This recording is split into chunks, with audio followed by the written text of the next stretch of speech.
Welcome to the Gibberpish podcast. Well, we may have just tried to rationalise the human centipede, but we're here to talk Gibberpish, aren't we, Dom? Yeah, I don't think we can rationalise the human centipede. I think it is... I don't think you want to. I don't think you want to get to the point I don't think you want to add realise, humanity into that yeah, clusterfuck of a movie. You don't want to sit down and try and rationalise the mind of the man who said, gentlemen, we need to make scat porn the next level and take it to the mass media. Yeah. It's a unique mind in humankind. I've only ever watched the tail end of the Human Centipede 1 and all of the Human Centipede 2, and that was enough. Human Centipede 2 was horrific. Yeah. Like the weird little creepy bug-eyed man who's at one point jerking off with sandpaper Right. round his dingus. Yeah. That was enough, but we kept watching and we seen probably one of the most horrific deaths in cinema, where one of the women that's been kidnapped and forced into the Human Centipede escapes with one of the main characters. They drive away in a van. She gives birth in the van. Right. The van skids. The baby somehow ends in the footwell on the driver's side. And you know how accelerator pedals have the little bolt? Baby gets underneath that and he floors it. He or she floors it. I can't really remember. I've blocked out a lot of this movie, but this is one thing that no amount of alcohol or no amount of good positive thoughts and powerful energies can get rid of. He just accelerates. The bolt goes through the baby's skull, and I'm pretty sure the pregnant woman just screams in horror, looking directly at the aftermath until she passes out or has a heart attack. I can't remember. Yeah, no, nothing's gonna wash that one out, I don't think. No, I don't think so. Like I said, I've tried. Yeah. Well, I was gonna try and segue before you went to the kind of like where you said sandpaper on the knob. So bad. Gym that I go to has a hex bar for deadlifting. Yep. Interesting, because we talked about this before, like way before the start of this kind of running the podcast. We talked about just off mic. We're talking about deadlift technique, and you told me that it requires a certain perfection of technique, because if you lift things too fast or do things the wrong way, the weight's like the distribution of the weight's weird. So it feels completely different to a normal bar, but it's good. Yeah, it's good because it exercises. It's the same muscles, but it's exercising different parts of the same muscle, and it is a different grip. Because with the straight bar, you just need to get the grip right and get the balance right. Yeah. You either have the double overhand or you have the powerlifting grip where you put one over, one under. But you just need to kind of effectively get the balance right on both sides. With this, you need to feel it out, because the bar can move and like it can roll back and forward when you're lifting it. So you just need to find almost the biting point when you're lifting it, and you just need to watch that the bar doesn't come up and hit you in the ass, because that can be embarrassing. But that relates to sandpaper, because this is so new. This is the new year. The grip on it is sharp. Yeah, like it almost ruined my hands, and I had to go in. I did this before work, so I went in, did my reps, tidied up all my stuff, then went straight to work. Hands were raw. They were like, you know when your hands are warm. Yeah. And this isn't good. Yeah, this isn't right. So I had to go into work and was like cutting up fish samples and stuff. So I'm like having to use my hands very physically to do work after my hands are basically useless. So yeah, that's a lesson learned. I don't think I want to. I don't want to go to lifting gloves. I don't want to try and use like straps and stuff. But at the same, like, because I kind of want the callous hands. Like I feel that's kind of mark of achievement. Yeah, I did go with the lifting gloves, but that was only because I was doing a lot of cycling. And you need to have the grip strength on the bike, otherwise you're just nose to handlebar post, bloody nose. Yeah. Otherwise, because it does sting like fuck. Because what my plan was, or my schedule was, I'd go to the gym early morning, go home, refuel for a bit, then I'd maybe go out for a cycle to Grangemouth, or I'd cycle up to Linlithgow, wherever, and going down certain hills, and you had to grip maybe a bit more just to kind of keep you balanced, was fucking agony without gloves on. So from that point forward, I thought, no, I'm going to get cycling gloves and I'm going to get lifting gloves, because it fucking kills your hands, especially if you're doing a lot of deadlifts and a lot of benching, because that's a lot of bar work. Yeah. So you need to protect the hands. My new one I did yesterday was shoulder press.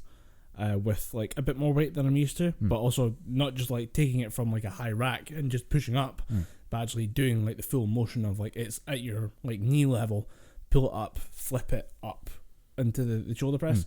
So I don't do that very often, but that in itself, like the twisting the hand around the bar, especially the day after you've completely shredded them with deadlifts, that was dangerous. I probably should not have done that. That is nightmarish.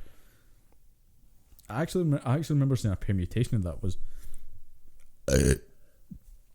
Don't even edit that out. Don't you fucking dare edit that. I wanna though. I gotta. The permutation scene with that was it was actually Raina Scully who is she part of Funhouse now or is she doing her own thing? She is not, as far as I can tell. No, she works at Crunchyroll. She's back to. She was always a translator for Crunchyroll, but she did other things. But maybe I think she went back to Crunchyroll. She was talking about a version of the shoulder press where you take it from the ground, bring it up, you push it, you do your regular shoulder press, bring it back down onto your shoulders behind your head, squat, then repeat the motion. Doing that for 10 reps is fucking murder. Thing is, that's CrossFit. Yeah, rep, and those are there's something about CrossFit exercise that I look at and say I can see how that's useful, the whole body workouts, but it seems kind of dangerous. Like it seems excessive doing all that in one go. There's a certain easy way of doing things with kind of Olympic style bench press and whatever, like the Olympic style weightlifting, like the just simple lift, but the idea of like stringing together a series of motions underweight on like time as well seems like it leads to complications or like fuck up in technique. If you do it the CrossFit way where everything's done at a certain time, where you're doing a minute and a half on this and a minute and a half on that, I can see you're definitely putting your body under way too much strain. But I was just doing like slow ass 10 reps. Yeah, I wasn't doing it to any kind of speed. I was just doing, I'm gonna crack these out, then I'm going to do some bench or do some squat. As long as you don't drop your weights from like above your head. Yeah, fuck those people. God damn it. Every fucking time I'm in the gym, there's always one person who's like, let me just drop this 50 kilo weight real quick. Yeah. Cheers, bro. Thanks. Well, really how needed about you place it and don't be a dickhead? How about you show control over the motion? Yeah. How about you finish the exercise? The Although I have seen someone get their comeuppance through that. Yeah. A guy was doing, I think he was doing deadlifts with way in excess of his usual weight. So he was grunting, he was getting into it, he was like properly getting into it, just, and you could hear him getting louder and louder with each rep. And at one point you just hear rah, drop, then a crack, and I thought he's either broke the mirror or this silly fucker's dropped it on his phone. It turns out he had dropped 120 kilos of bar onto his brand new iPhone. Nice. And he's sitting there with the pieces just going, for fuck's sake, I'm going to go back to the Apple shop. And I just looked at him going, you fud, you got what you deserve. Place the weights, don't be a dick. Yeah. And don't have your phone in the workout area. Nah. Like the number of people I had a leg day recently went in and I'm like, I gotta do this and this. I'm on a like time crunch because the gym closes in like 90 minutes. I've got enough time to do that and my cardio, and I've got just enough time to get it done. And every machine I go to is somebody just kind of listily working out, texting on the phone. Oh, let me just check. Oh, it's a nice photo of that on Twitter. Oh, so now just text my friend. Get your shit done. Get off the machine. Let someone else go on it, please. The only time I will say that is acceptable is if they're changing music and they're on a bike and they're still moving. Yeah. Oh, if I'm on a cardio machine and I'm going, I'll sit and text people, but like I'm going to be there for like 45 minutes in a session. But if they're on a bench or something like that, or even one of the like sort of weight machines, and you're just sitting there with your phone out, get off and let someone else use that fucking machine. If you're on a weight machine, get your fucking shit done and go. Yeah. Those are a limited quantity. There's a queue usually for fucking weight machine benches as well. I remember the bench and the leg press machine. There was always a fucking queue for those things. Yeah. Especially at the gym. You still go to the Linlithgow gym, yeah? Yes. Yeah. That may be changing. They recently announced that the Excite, who are funded by West Lothian Council, have received a funding shortfall. Ah, lovely. So they are going to have to try and figure out funding the old-fashioned way by kind of either closing access hours or going down in staff and then raising prices for other things. Seems like swimming is going to take the brunt of it, which I'm cool with because it's a kiddies pool. When you think about it, swimming's not that expensive anyway. Because I think for the full day, you're what? I get the feeling we're saying that, and then someone's going to come to us and say, "This is how much it costs to maintain a pool." Yeah, and we're going to go, shit!" Factoring in those costs, yeah. But I remember the last time me and my family went to go swimming, it was still high school. I was getting in free anyway. Yeah, because I had that swim card. But I think for my dad, my mum, and my older brother who was out of high school, it was about £15 all in. Yeah, which is it's pretty shit. With the one that's up there, it's a kiddie's play pool. There's a splash pool, literally for like toddlers and stuff, and it's got like waterfalls and pumps. So there'll be pumps and stuff and mechanisms involved in that. And I think that would be a bit more expensive. That probably drags the cost up. But if you have like Bonus just as a pool, it is just a straight block pool that goes to like 3 meters at the deep end. I think it might be a bit. 3 meters sounds about right. But that's it. That's all there is. And I imagine a pool maintenance for that, not too bad. Yeah, you've got the pumps like keeping the water chlorinated and cleaned out and stuff.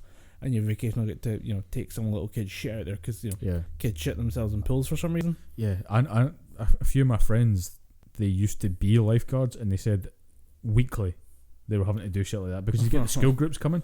Yeah, a couple of the kids are just so excited to get into the pool and splash about and go swimming with their friends that they just forget to dookie before they go in and just little floaters. I swam a lot when I was a kid. I never shat in the pool. Never felt the need to take a shit. Literally never have jumped in the water and went, I'm just going to stay here. I'm just going to do this in the pool. Yeah. You instantly just go... You're a monster if you do that. Yeah. Piss in the pool all you want. Oh, yeah. That's what the chlorine's for. Yeah, that's what the chlorine's for. Although they catch you out now. It turns blue or purple. I did hear that someone had worked on a dye to catch piss in pools. Yeah. I was like, dude, I don't think you want to know what that's going to be. Yeah. I don't think people are prepared for just how much of your swimming pool water is actually urine. Yeah. No one's prepared for this number. Why is the water all purple? Or they're just having a special event, kid. Just go and swim. It's grape day. Yeah. Yep. Celebrating grapes. It's Pittsburgh Vikings Day. It's not a team, but they are now. I meant Minnesota Vikings. Yeah. they're purple. I don't even... Fuck it. Pittsburgh Steelers, isn't it? Pittsburgh Steelers. I know sports, man. I like the idea that they bring out this new dye and they put it in a pool. And the idea that this is just in Scotland as well. Oh, it's Minnesota Vikings. Dad, we're in Edinburgh. You're talking shit. They won the Super Bowl, I guess, so we celebrate the lifeguard is from Minnesota. Yeah, we were making... just jump in the fucking pool. At that point, just grab them by the trunks and chuck them in. That's how I learned to swim. And that's how you're supposed to learn to swim. Yeah.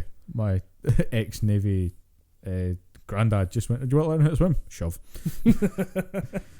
That's how he learned to swim during the war, and it worked for him. Yeah. He's fine. I mean, he has medals for swimming. Nice. His boat got sunk and he swam like 3 miles back to shore. You gotta want that. You like 3 miles. Yeah, I mean, it was that or death. So. Yeah, it's a pretty good motivator. Yeah. But I like the idea of them bringing this dye over and then somebody going, but the whole pool is purple. I think it's broken. The guy's like, no, you need to filter your water. You need to drain the pool and get some new water in here right now. You're in trouble. Although I remember you're in trouble. You're in trouble. I remember the Bonus pool the Bonus recreation swimming pool. They got in a lot of trouble for over chlorinating the water.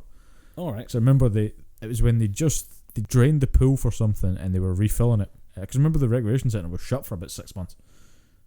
I think this might have been 2, maybe 3 years ago. Okay, that explains why I don't remember it.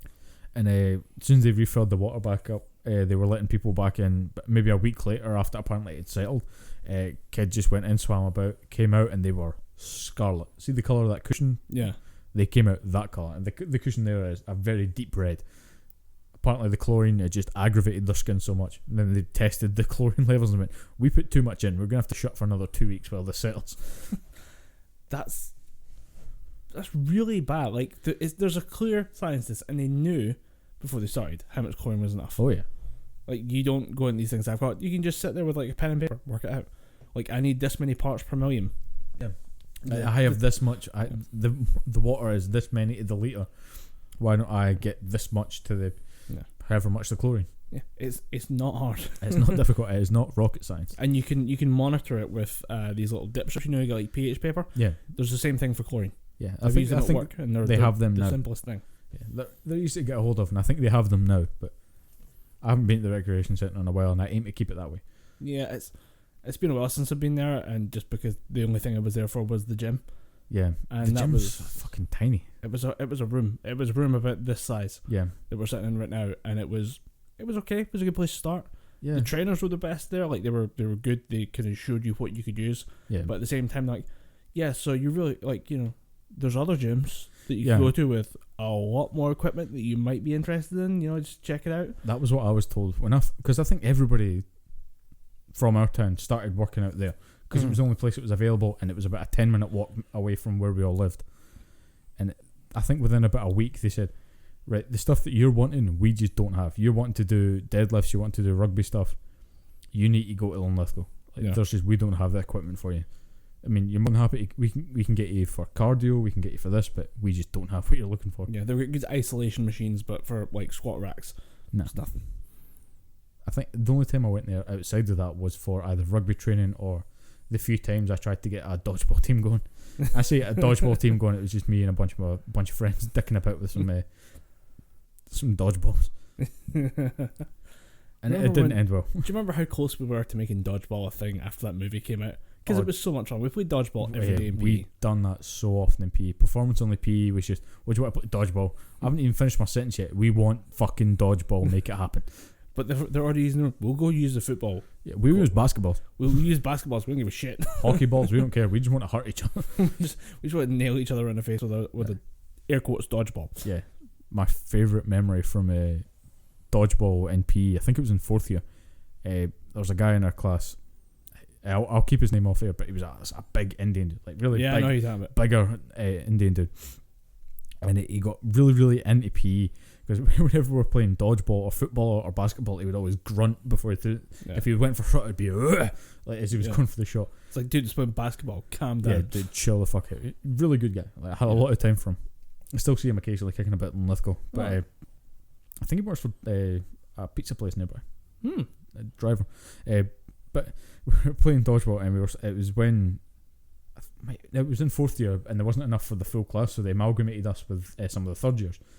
All right. And so we're sitting beating the shit out of each other with these dodgeballs, and Indian dude grabs the dodgeball, and I'm pretty sure he thought he charged this motherfucker up because he pulled it back, and he had it in his right hand clasped in towards his shoulder, and he had the left hand out as if he was fucking targeting.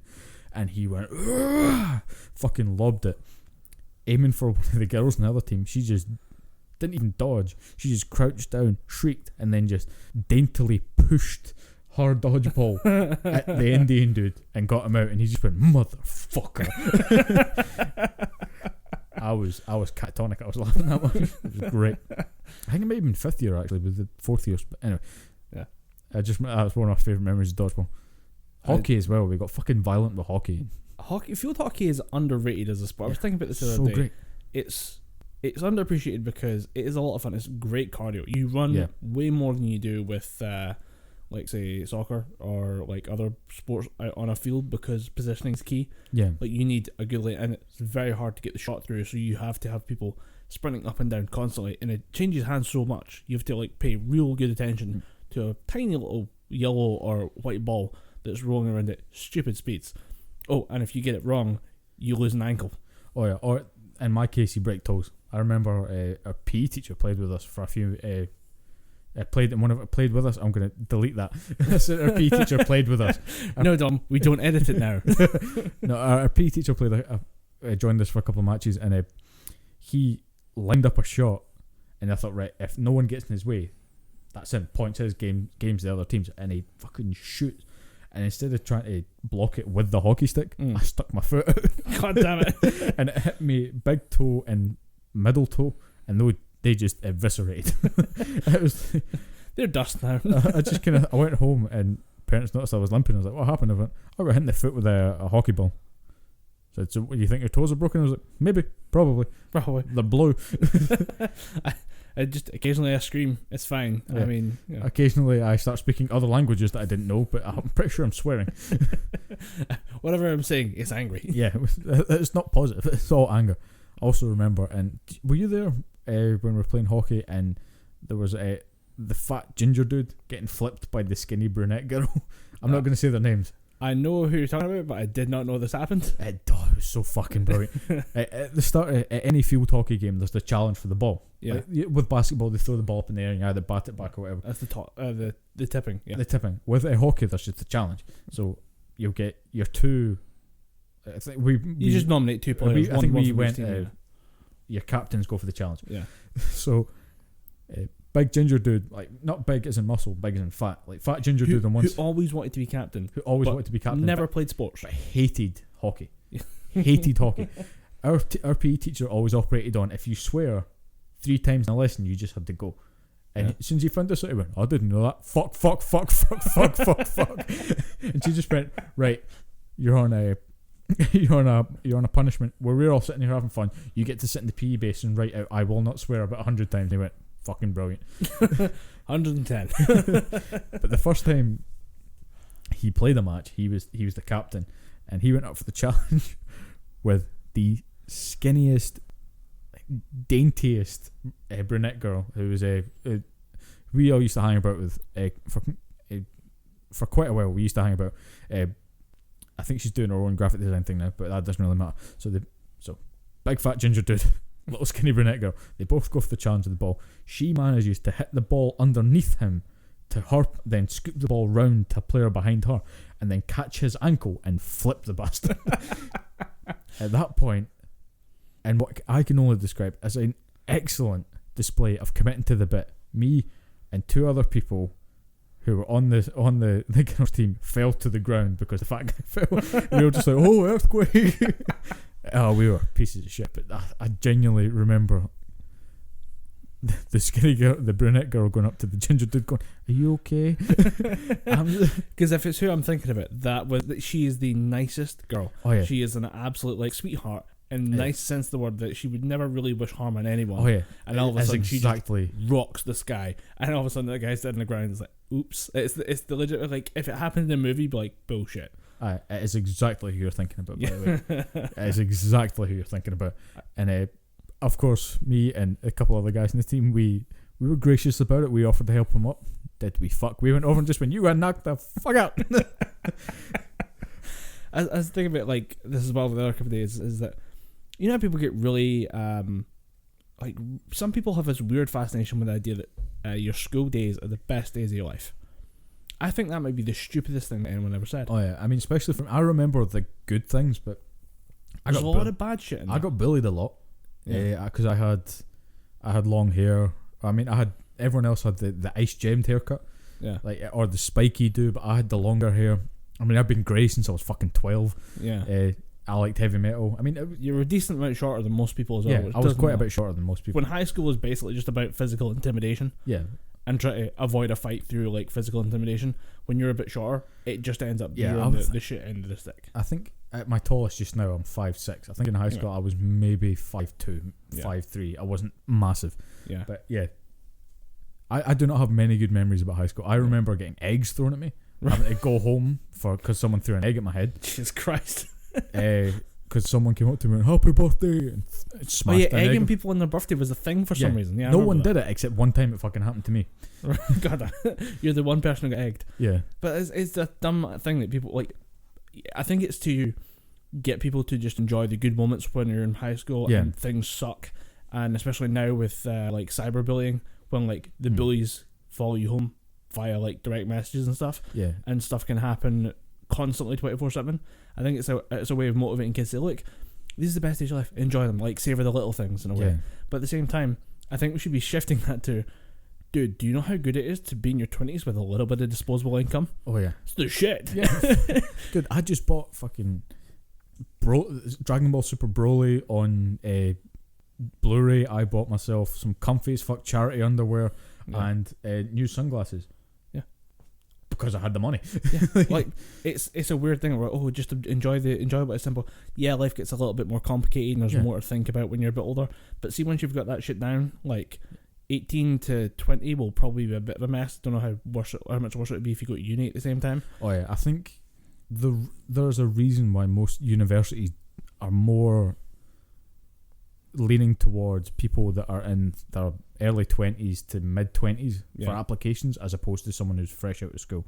You're clearly not you're not emotionally ready. You're not physically ready to go and do something as heavy as a university course at the age of 18. You just want to sling some dick at 18. You just want to go and start dicking people down. You just want to be slinging dick in stinky shoes. You don't give a fuck. You want to go around being drunk as shit. Yeah, you just want to having as much sex as you possibly can and just having a good time. You're not ready for an educational journey. Earn some goddamn money is what I'd say to people. But I mean, there are a lot of people, and I mean a fuck ton of people from our high school class. They went straight to uni after high school, and they're pretty okay. It's a 90% rate of people but from they were high all school. stupid, stupidly intelligent super freaks. Yeah. They're all straight A's and shit. Yeah. But I think people need to just reframe that idea of high school is the best time of your life, because for a lot of kids it's not. I think they romanticize it a bit as well, Yeah. because it's like you said, when you're in high school, you don't really have much to worry about. All you really worry about is, going out with your friends and, does she like me, or that bullshit. But there's the superficial shit that you worry about in high school. It's the kind of thing that it would be nice to go back to that. Yeah. When you're in your 40s and you're paying a mortgage and stuff like that, and you don't have a fucking clue anymore. Yeah, it's just it'd be nice to have that bit of escapism, but when you're, like you said, when you're 27, having a decent time with it, maybe enjoying some summertime off, and you've got a bit of exposable income, you're not really looking back at school days and going, "Oh, remember when I got an egg smashed over my head because it was my birthday? I missed that. I have no oh, the memories. I have absolutely zero starry-eyed moments when thinking about high school. Yeah, I'm always just thinking, right, I need to look forward, because I've got the next 4 years of my life planned out, because I need shit to go well. Yeah, I finish uni, I need to go straight into the traineeship. I need to go into the diploma, and I need to get a traineeship, and I need to get shit sorted. Yeah, I'm not looking back at 6th year in high school going, "Oh, that was the last time I seen these people." Yeah, no, genuinely, some of the people in my fucking high school class thought I died in a bus accident in Barcelona. That sounds like bullshit, but it is 100% true. I think that it Never sounds even really fucking been bad. to Barcelona. That's the part you get annoyed about. Yeah, only went to Barcelona last year. But no, 2 years ago. But that doesn't matter. Can you imagine being told, like, if you're getting really badly bullied? Because nothing that bad really happened to me. I think what happened to you was kind of bad, but like it can be a lot worse. I'm skipping over quite a lot. I got pretty horrendously bullied. Yeah. But if you get it really bad, and then all of a sudden some grandparent turns and goes, "But sweetie, these are the best days of your life," I'd fucking kill myself. I genuinely had a conversation like that with my older cousin on my mum's side. Yeah. Her and her mum, my aunt, were just going, "Oh, enjoy it. Your high school days are your best days of your life." And I just remember looking to I think my dad was in the room, and I was just going, "That's not true. Please tell me that's not true." There was a visible worry on my face, and then everyone just going, "What, if I said something wrong?" And they just went, "It's a long story." It's a long, shitty story. Yeah. But yeah, I think it's one thing we need to kind of reframe is the idea that it gets better. Yeah, it definitely gets better, but don't let anyone fool you into thinking, this is one to think on. I'm going to borrow from the Retro Replay. Yeah. This is one to think on from Uncle Dom. I'm ripping off Nolan North here, but one of his segments in Retro Replays is, "This is one to think on," from Uncle Noli. Uncle Noli. Uncle Noli, it is cringiest, but Nolan North sells the fucking thing. Yeah. But it's one to think on. Don't let anyone fool you into thinking your high school or your primary school days are the best days of your life. University days, maybe, because you're given free reign. You're finally a quote-unquote adult. Yeah. You can do whatever the fuck you want. You're either in university halls, or you're either in your own flat sharing with people in your class. Yeah. That is when you get the proper freedom. That is when you could really look back and think, "Oh, those being my technical school days were the best days of my life." But people that are saying, "Oh, high school, primary school, best days of your life," complete bullshit. Yeah. Utter bullshit. It's a very small town mindset, I think. Like, wait until the world opens up to you. Wait until you have a passport and you can just disappear. Yeah, you can just somewhere. Fuck off for a week. It's fucking insane what you understand. Once you see other people living at the same time as like your family, you know, right now my family is over there having dinner and blah blah blah. Yeah. I'm like -5 hours. I'm on the US East Coast. We're sitting down to lunch, but we're having a totally different experience. Yeah. We're eating at the same time. Yeah. Like a quarter of a planet away, and it's a totally different life. Yeah. I think I had something similar to that. When you to help to put that into perspective, you just think of those people like that in the same realization. I'm in Spain sipping sangria. Everyone else back home is, drinking coffee and getting bitter about lunchtime. I'm having a great time. So it kind of puts it in perspective a little bit. Yeah. But yeah, don't let anyone fool you into thinking high school is a good time. Yeah. Unless you're one of the popular kids, high school is not a good time. Yeah. And even at that, if you're one of the popular kids and you think this is it, you need to reevaluate your life. Oh boy, there's a whole other chunk of your life that's waiting to happen. Yeah, because I've spoken to people from our high school that were the kind of, high school's the greatest. I'm the best me that I can be. I've spoken to them now. Mm-hmm. It's not good. It's really not good. Yeah. So, funnily enough, picking up my niece from primary school is where I see those people now. Yeah. It got weirdly philosophical, but I think it's something. Yeah. It's just something that's been rattling around the back of my head it's for one a to while grow now. Yeah. Want to grow on from Uncle Dommy. Uncle Dom. It's a total rip-off of... do you watch Retro Replay? No, but I might start because they're a part of Rooster Teeth. It's really good. They joined the Let's Play family a while back, and I think they're just going on their premium website. It's quite literally just two stupidly gifted voice actors playing old PlayStation 1, PlayStation 2, N64, NES, or NES and SNES games. Yeah. Just shooting the shit. And I think they fucking brilliant. they lost a television or something recently. Yeah. I did see the footage of them like carrying out the television, just eating it into the bin. The story behind that is they're doing a definitive playthrough of all the Uncharted games, or it might just be the first Uncharted game, but they're playing through Uncharted 1 Drake's Fortune just now. Yeah. Because, as many people know, Nolan North is the main character, Nathan Drake, in that game. Mm-hmm. So they were playing through a bit. Nolan North gets frustrated at something, and he goes, "Motherfucker," and he throws the controller at the TV screen. Yeah, that's what I heard. And he just has to carry it out, but they got some new fucking massive 101-inch 4K TV that they can play on now. And that's part of their giveaway just now. They're using a service called Gleam. Right. That a lot of Twitch streamers are using. That if you follow them on Twitch, follow them on YouTube, retweet the post and stuff, you get put in a raffle and you can win prizes through it. One of the YouTubers / Twitch streamers that I follow, a guy called Maximilian Dude, who does a lot of fighting game stuff. He's posted. He does that. I think I know that guy. Oh, he's really good at his stuff. Yeah. He's kind of cornered that very niche market of fighting game content on YouTube. He often does stuff like win a custom controller or win an arcade stick or something like that. I have never won, but I enter that shit every time just because I'm like, I want a fight stick. Yeah, I don't want to have to pay £200 for a good fight stick. Yeah. It was or 300 plus import fees. Ooh. Because you can't, like, there's not a big fighting game market in Scotland. Yeah. And if they do, it's just, here's a controller. That's all you need. Yeah, I wouldn't say it's that big. Like, I think it's mostly US and it's Asia mainly thing. It's probably because there's not that big a scene for it here. I mean, you'll get fighting game tournaments, but that's always I think it's because they small had things. I think it's because they had arcades. Yeah, we didn't really have. Like, We you never could go really one in had. Glasgow and Edinburgh. Like, you have one occasionally. Yeah, but you have like, to hunt for them. Yeah, you have to They're go just find everywhere it in in the middle America. of nowhere. It's where we just have bars. Yeah. I That's think what we there are arcades in Scotland, but to get to them, you need to go to theme parks. Oh. You need to go to, was it McDee's? M&D's. M&D's. Which is a shithole. Fucking hate M&D's. Although, people never check the... remember when there was the reward trips for high school? Yeah. Talking about going back to the whole star-tinted memories. I remember finding £15 because people didn't check the return coin slots on the arcade. And I remember one of my old school friends just went, check the thing. People never pick up the money. I was like, there's £1. There's £2. And eventually just, at one point there was just me darting around all these machines and going back, I found all this money. I'm rich with £15. I thought I was a god amongst men that day. But we never got arcades over here, which bums me out. Talking about like YouTube and Twitch personalities and fighting games, I am so glad to see the back of a YouTuber who I just don't personally like. This guy called Perfection. I don't know what his deal is, but he was making these weird videos that were ultra cynical about a girl that I like. It's a friend of a friend, and she was making this content where she is voiceover doing stuff, and I was like, exercises she would portray Bulma from Dragon Ball Z, and she had a way of doing it, and it was a bit more kind of risque, not quite like out and out like I'm doing hentai voices, but she would have stuff that was a bit slightly more sexualized than what maybe people would be okay with. Alright. This Perfection guy just laid into her, like would not fucking let it go, and just was like, she's fucking whoring out Bulma, she's ruining this great character, she's a plague on the community and stuff. And he made like 10 videos of this like trash, just shit talking her and saying, well, it's not like, this isn't the Dragon Ball that we want, this is somebody doing this horrific stuff. And you're like, dude, it's somebody doing voiceover training and then like at the same time just having a character, and it's just somebody having a laugh. Like, it's just someone making content that they want to see. Yeah, get over it. It's not for you. If it's not for you, just watch something else. Yeah, just don't watch it.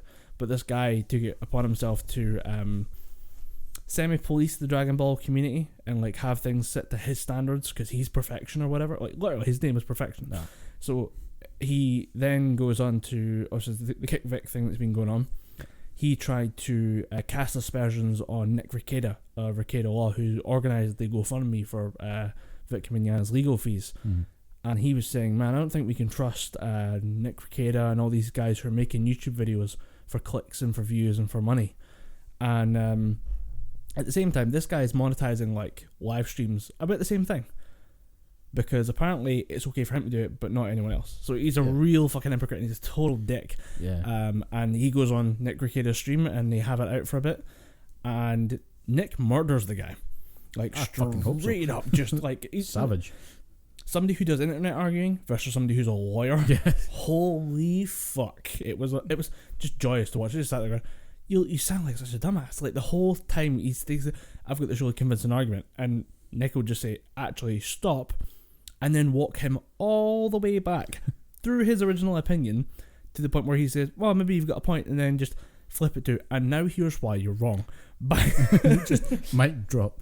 It was like non-stop mic drops for like 2 hours long, just this entire live stream.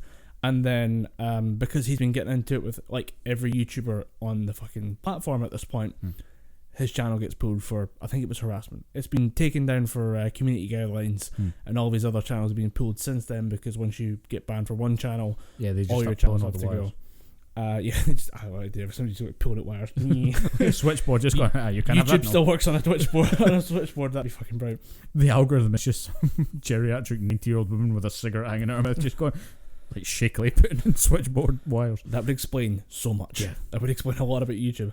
But either that, or it's some child with one of those speaking spells just spinning the little dial, just the cow goes moo. The cow goes moo. All of a sudden vlogs are popular again. What the fuck does that even mean? It's like the manatees that write South Park, that write Family Guy in South Park. But just watching this just because the guy was a complete dick and so arrogant about his whole way of doing things, and the stuff that came out, because once you start making enemies, people start digging into your content. And for some reason, he was playing. He's a really good fighting game guy. He's really good at Xenoverse, because Dragon Ball is his thing. But he has this weird kind of had a weird headcanon thing where his character was partially related to what's his name, Zamasu, from the actual like Dragon Ball Super. Okay.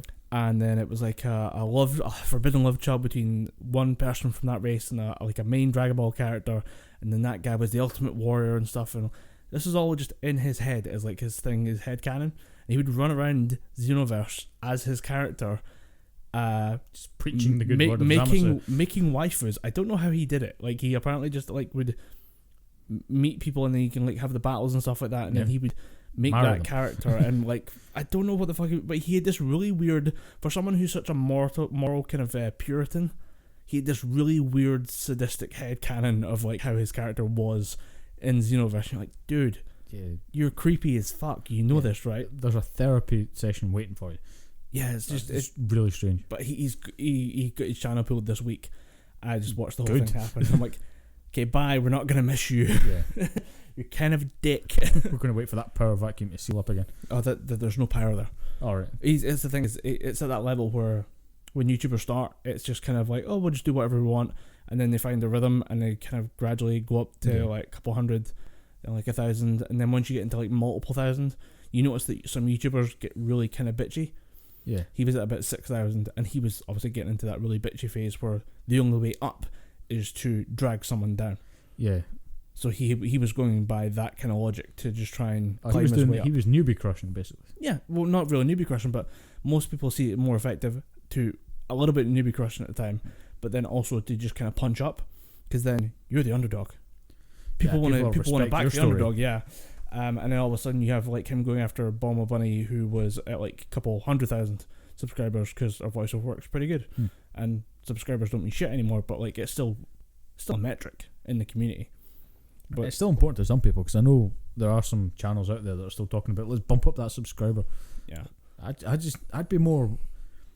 I'd be happier if I had a small, slightly successful channel that was reaching a core fan base of maybe like a couple thousand people. Yeah. I wouldn't really care about trying to grow that to say 1 million. You'll see that start to switch, where we switch from subscribers to percentage of engagement. So if you have like 100,000 subscribers, but then if you have like 75,000 people watching a video, that's going to look a lot better to an advertiser. I think that'll switch soon. So these guys try to like climb up subscriber counts, they'll become irrelevant, unless you're PewDiePie, in which case you're PewDiePie. So yeah, PewDiePie. It's weird to think that he's still relevant after all the shit that he's been dragged through. Yeah, but he's riding that wave. Yeah, I think I'm not entirely sure if he's going to get to the 100 million soon, but next couple of months. He's at 95 million, I think, at this point. But as I say, it's all bots. It's all fake accounts and stuff that, like, the 9-year-old army is mobilizing fast. So, like, that's how he's getting the subscriber count. But I don't think he'll be hitting 100 million before the end of June. So I personally can see him just leaving the platform behind. I should do it. 100 million. Just about, I'm out. Bye. Just be like, cheers, guys. You've given me a lot of support over the years, but I am getting myself out of this. I'm gonna Vimeo. Twitch. Now, I can't really see him, flying this flag for much longer because it's given him a lot of shit. Yeah. He's having to work through quite a lot of crap, and there's the whole, if you tie in the Christchurch attacks, you tie in so many people, quoting his name through atrocities. Like, is it really worth your while to continue that now? Can you really continue that? Subscribe to PewDiePie with a clear conscience. No, subscribe to PewDiePie. He canned that after there was a Christchurch thing, where the guy yelled at while mowing down people just in their place of worship, but also someone like spray painted it on a war memorial in Brooklyn. Oh yeah, I remember saying that. There was those two incidents. He was like, guys, like, we had fun with the subscribe to PewDiePie. The subscribe war was funny against T-Series, and it was a good laugh. But at the same time, that's too far. That there's something about that just hit him wrong. And you see the video, it's very raw. And normally it's like, I'm PewDiePie, I'm jumping about and energetic. This was him just sitting there and saying, guys, we're done. Yeah, this we're is not enough. Like, I was hoping we get to the 100 million as part of this, and that would be how we'd end it. But no, just not doing it. Just not okay with how I'm being portrayed. And that, to me, says that he would go on a bit longer. That he wants to kind of preserve that brand, even though it's kind of been fucked. Yeah, the way I see it, from my point of view, the way I would see it is if my brand is being used in this kind of a way, I wouldn't want my brand to continue. I'd be like, look, I'm done. This is clearly too toxic. I'm just going to step back, or maybe just leave it for a year or two, then come back. Or probably what I would end up doing is logging the fuck out. Just no, I'm done. Someone else can take this channel. Well, I mean, between like Wall Street Journal trying to drag his name through the mud for the whole Nazi stuff, and then the N-word thing during a game of PUBG, I mean, his reputation couldn't really. He'd have to struggle to make it worse. Yeah, I think he's done enough damage. But there's been enough stuff that's been happening to him, like either that's his fault and not his fault. That at the same time, like, I mean, how does it get much worse without him actually just like kicking a hamster downstairs or something like that? Just like, drop kick, playing hacky sack with the hamster. Yeah, it's good to get to animal abuse for him to get a worse reputation, but at the same time he kind of keeps riding it out. Yeah. So but then you could have Boris Johnson putting out a wanted sign for the guy that slapped a cat in the face. Jeez. Was it? I think it was Boris Johnson saying he wants to. I kind of want to talk about this because it's we try and avoid the politics and you get kind of bored of hearing about them, but yeah. But I think Theresa May is going. Yes, I was literally about to say this, but as much as I try and wash my hands of politics just because I don't want to get involved in that chaos machine. I get that it is an important aspect of kind of modern living now that you really need to get involved in politics because it's going to be our problem to fix in a few weeks. In a few weeks, yeah. But it's something that I think we need to talk about because my issue is Theresa May's out. Theresa May resigned 8th of June. Yeah. She's out. Yeah. Couldn't wait for my birthday, could you? Nope. You bitch. That's genuinely what certain members of my family says. Like, my birthday's only 5 days away. You couldn't wait. 5 days after your resignation. But my fear is she leaves.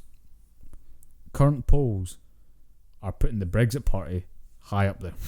Well, there's a number of... That's what's so weird about this whole thing is that the Brexit situation is so fucked. We're a weird loggerhead where May has pushed her plan all the way through. Yeah, to breaking point. And has said, this is the only plan. Which shouldn't be true. No, there should be multiple plans. It's bad negotiations that have led to the fact that there is now only one way out. Yeah. And if there's only one way out, and the UK doesn't like it, and the EU is kind of okay with it, because that's the point they've got to, but the problem is, neither side can go back to the negotiating table, because the EU doesn't want to do it again, because it took 2 years to get to basically nothing. It took us 2 years to get to this point. Yeah. They're not going to sit back and redo the whole process. Nobody would sign up for that. So, now we have that. The British public can't really agree on it. No.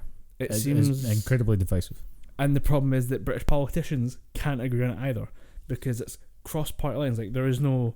With America, it would be all the Democrats say yes, all the Republicans say no, or whatever. There would be like party lines, and that would be it. With us, it's cross-party. Yeah. Half the Tories say yes, half the Tories say no. Half the Labour say yes, half the Labour say no. And every party has weird different opinions on how it should go. Yeah. And everything that's an election, everything that's a debate, is seen as a referendum on Brexit.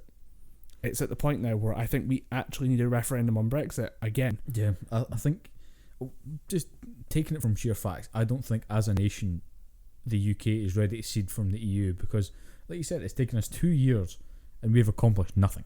Yeah. We have done absolutely fuck all with it, to the point where the EU have just said, guys, you shit or get off the pot. You shit or get off the pot. You can delete Article 50 if you want. Yeah. And you can just stay part of the EU. Full status and everything. We'll just pretend this never happened. Or you can keep headbutting the brick wall and getting nothing out of it. Oh, and by the way, remember, we're building more brick wall behind the brick wall you're headbutting. Yeah. So you're not eventually going to crack through. See this big sheet? Steel. You get through the brick wall, you're hitting steel. It'll be worse on the fucking way. Yeah. But the problem is, and we would struggle to get a proper referendum, because now, I mean, the thing that makes the Brexit Party so successful, what do the Brexit Party want? They want Brexit. They are a one issue party. A very singular party. And everyone who wants Brexit votes for the Brexit Party. That's why when their election results came through, they looked phenomenal, because England wants Brexit. English cities or English towns and stuff want Brexit to happen. So they vote for the party that will guarantee a Brexit goes through.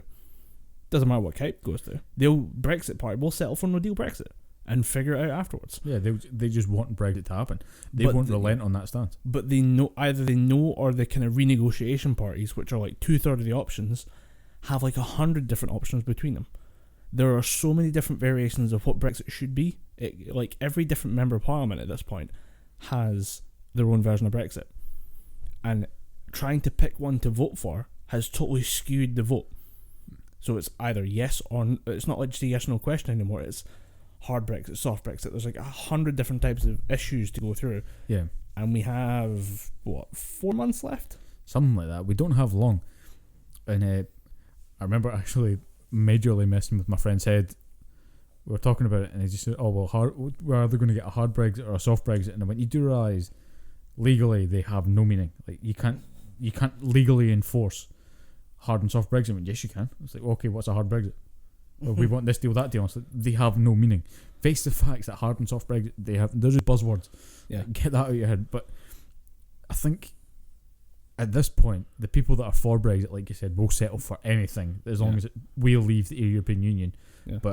And it's much easier to rally those people. Yeah, it's much easier, because especially at this point, when it's just, you want something, we will give you something, just give us your support, and they're just going to be like, fuck it, get us out of the European Union. Yeah, it's going to be a bad time. Ultimately, because I think, I mean, I'm for the European Union. I'm not for the UK Union. Fuck those guys. I want independent Scotland. Yeah. But I think, and that's going to kick off as well. Yeah, that's going to kick off. That's apparently being tabled. Yeah, this week. What's her name? Sturgeon, Nicola Sturgeon. Yeah, she's basically saying, if we leave the EU, I will get us a referendum to cede from the. She's promised that from the get go. Some people are like, oh, this is such a surprise. I'm like, were you paying attention? Yeah, that has been the number one, the brightest arrow in her quiver. Yeah. It's a bright red arrow that says, I will get us fucking independence. I will get us out, and then we will rejoin the EU, or we might do that's something the thing, else. The EU, the leaders of the European Union have even said, if Scotland get independence, sure, they can join us. First country status. Yeah, you can join the European Union. Yeah, they basically guaranteed us that. So it's basically, we leave the European Union, Scotland just go, nope, straight back in once we get. See, that's the thing. But within the SNP, there are those who do and don't want to be part of that union again, because there are people from the SNP who would have voted for Brexit. Yeah, but I think that's where you call into question the whole democracy thing, because the reason why I've not been saying, we can just cancel or Brexit shouldn't go ahead. I say Brexit shouldn't go ahead, but I need to respect the voters, because they voted for Brexit. It's so fucking messy. We need to deal with that. The UK isn't handling any of this well. No. If you wonder what it's like on the inside, I don't think we're handling any of this well. No, we are not handling it positively. I mean, I think to describe how well we're handling this, I would say that we're handling it about as well as a one-handed man clinging onto a bridge and a train is about to come across and run over his fingers. He can't do it. If he lets go, he's going to die. We literally have to stick with this, or it's going to end badly. I genuinely think we've been so lucky to not have physical riots in the streets. Yeah, and I think when we got the Scottish independence referendum, when that happened against independence, we still stayed part of the UK. There was riots through Sucky Hall Street, George's Street in Glasgow. Yeah, that was the Remain people were like, oh yeah, we fucking won. Yeah, and they started smashing windows, breaking shit. I think it goes to a worse degree all across the country, all across the UK, if we remain anything. I think any result is going to spark a riot, because we are on the knife's edge. I did see something about West Lothian Council have started putting in place a kind of cross police force team to assess what would happen in the event of Brexit. Like, they're starting that now, because there's so little, there's no lead communication. That thing is, there's no centre point that's actually leading shit. Theresa May was the Prime Minister. Her own party didn't support her. No one is together on this thing. There's no teamwork. There's no camaraderie. There's no cohesion on any scale. On any side. It's the only thing that you can just say is, I want Brexit or I don't want Brexit. That's the only question that kind of works. And even that question alone is still divisive, because it's not just divisive in people's homes and whatever. I mean, just the only kind of political opinion is just yes or no. Yeah, and that then leads to that whole cross-party. 18% of the West Lothian Labour Party, they want Brexit, but the other majority, the 82%, they fucking want Brexit. Yeah, or they're against Brexit. So I mean, if you're out there wondering what's going on, we don't know either. We don't know. We have it's so confusing and complicated, and we're all kind of lost in it, looking at it and trying to step outside and look at it again. But I don't think we're going to get any good answers. And if you're wondering why Theresa May left, it's because she was somehow at the centre of all this, but completely not in control of the situation. She was the ultimate substitute teacher that couldn't control the classroom. That is a great way of putting it. Yeah, she's just kind of like, guys, calm down. I'm going to bring the TV out in a minute. Oh, wait, you've burnt the TV. Oh, shit. And next up, Boris Johnson. Oh, fuck. Hail Boris. Can you imagine what Boris Johnson's going to do? I have no idea. That's the thing. The thing is, conversation off mic leads perfectly into this. Yeah, he's going for it as well, because that's what's interesting. I said, he wants it. Tell me right now, 2 years ago, he said he would not be the Prime Minister when Theresa May took over. About 2-3 years ago. Can you tell me what he's done since then? He tackled a little Asian child. But that's it. That was before. That was before. Yeah. Because that was part of a football game, and that keeps coming up now. Because everyone's like, ladies and gentlemen, the next Prime Minister. That was a charity football game. I'm talking about when, I think it was just after the Rugby World Cup in England last year, in 2015. Yeah. He went to Japan because rugby's Japan's rugby scene. That's before Theresa May. That was before, because there was a small little Asian girl. He's got the ball and he just goes, he just belts the shit out of this child. Through. But the thing is, he's been quiet because he's trying to clean up the public image, because he's a joke. He parachuted into the FA Cup at one point. Didn't he get stuck? No, I think he landed, but I was like, it's not him doing it. It's like him and a member of the RAF who's been told, if you drop this guy, you're fucking dead. He's just sitting there playing a bit of the clips. He's just going, I got you. Oh, don't worry, Mr. Mayor. No, nothing bad could possibly happen. What's that? It sounds like a knife cutting the straps. Oh no, it's just me grinding my teeth. Don't worry about that. Yeah, fine. But good. I think he's been working to clean up his stuff and get behind the scenes and start actually making the power play. I think he's going for it. I think he really is gunning for the job. I think that makes. Just terrifying. Now that you're saying it, fucking terrifying. I think you might have actually hit the nail on the head there. Maybe that's why he's been so quiet and he's not off talking about bikes and buses and bullshit like that. That's not bullshit. It's actually very important for the city of London. But they're a very heavily petrol reliant city. But I think that is what he's doing. Maybe that's why he's been so quiet. It's because he's trying to tidy up. He's getting his own house in order so that he can go for the big house. Yeah, as London's mayor, he was a cartoon character. Oh yeah, he was a fucking Looney Tune in every sense of the word. And then now that it was kind of waved in front of him, what do you think about Prime Minister? He said nah, and then immediately went, I need to become Prime Minister, but I can't do it as I am. And it's though we talk about random things about London. Right, just on Boris Johnson, I think ultimately he probably does want to be Prime Minister, but I think when he said that, I don't want to be Prime Minister, it's not something I want to do. I think he said that assuming that Theresa May was the right pick for the UK. After all this, he's just saying, how much worse can I do?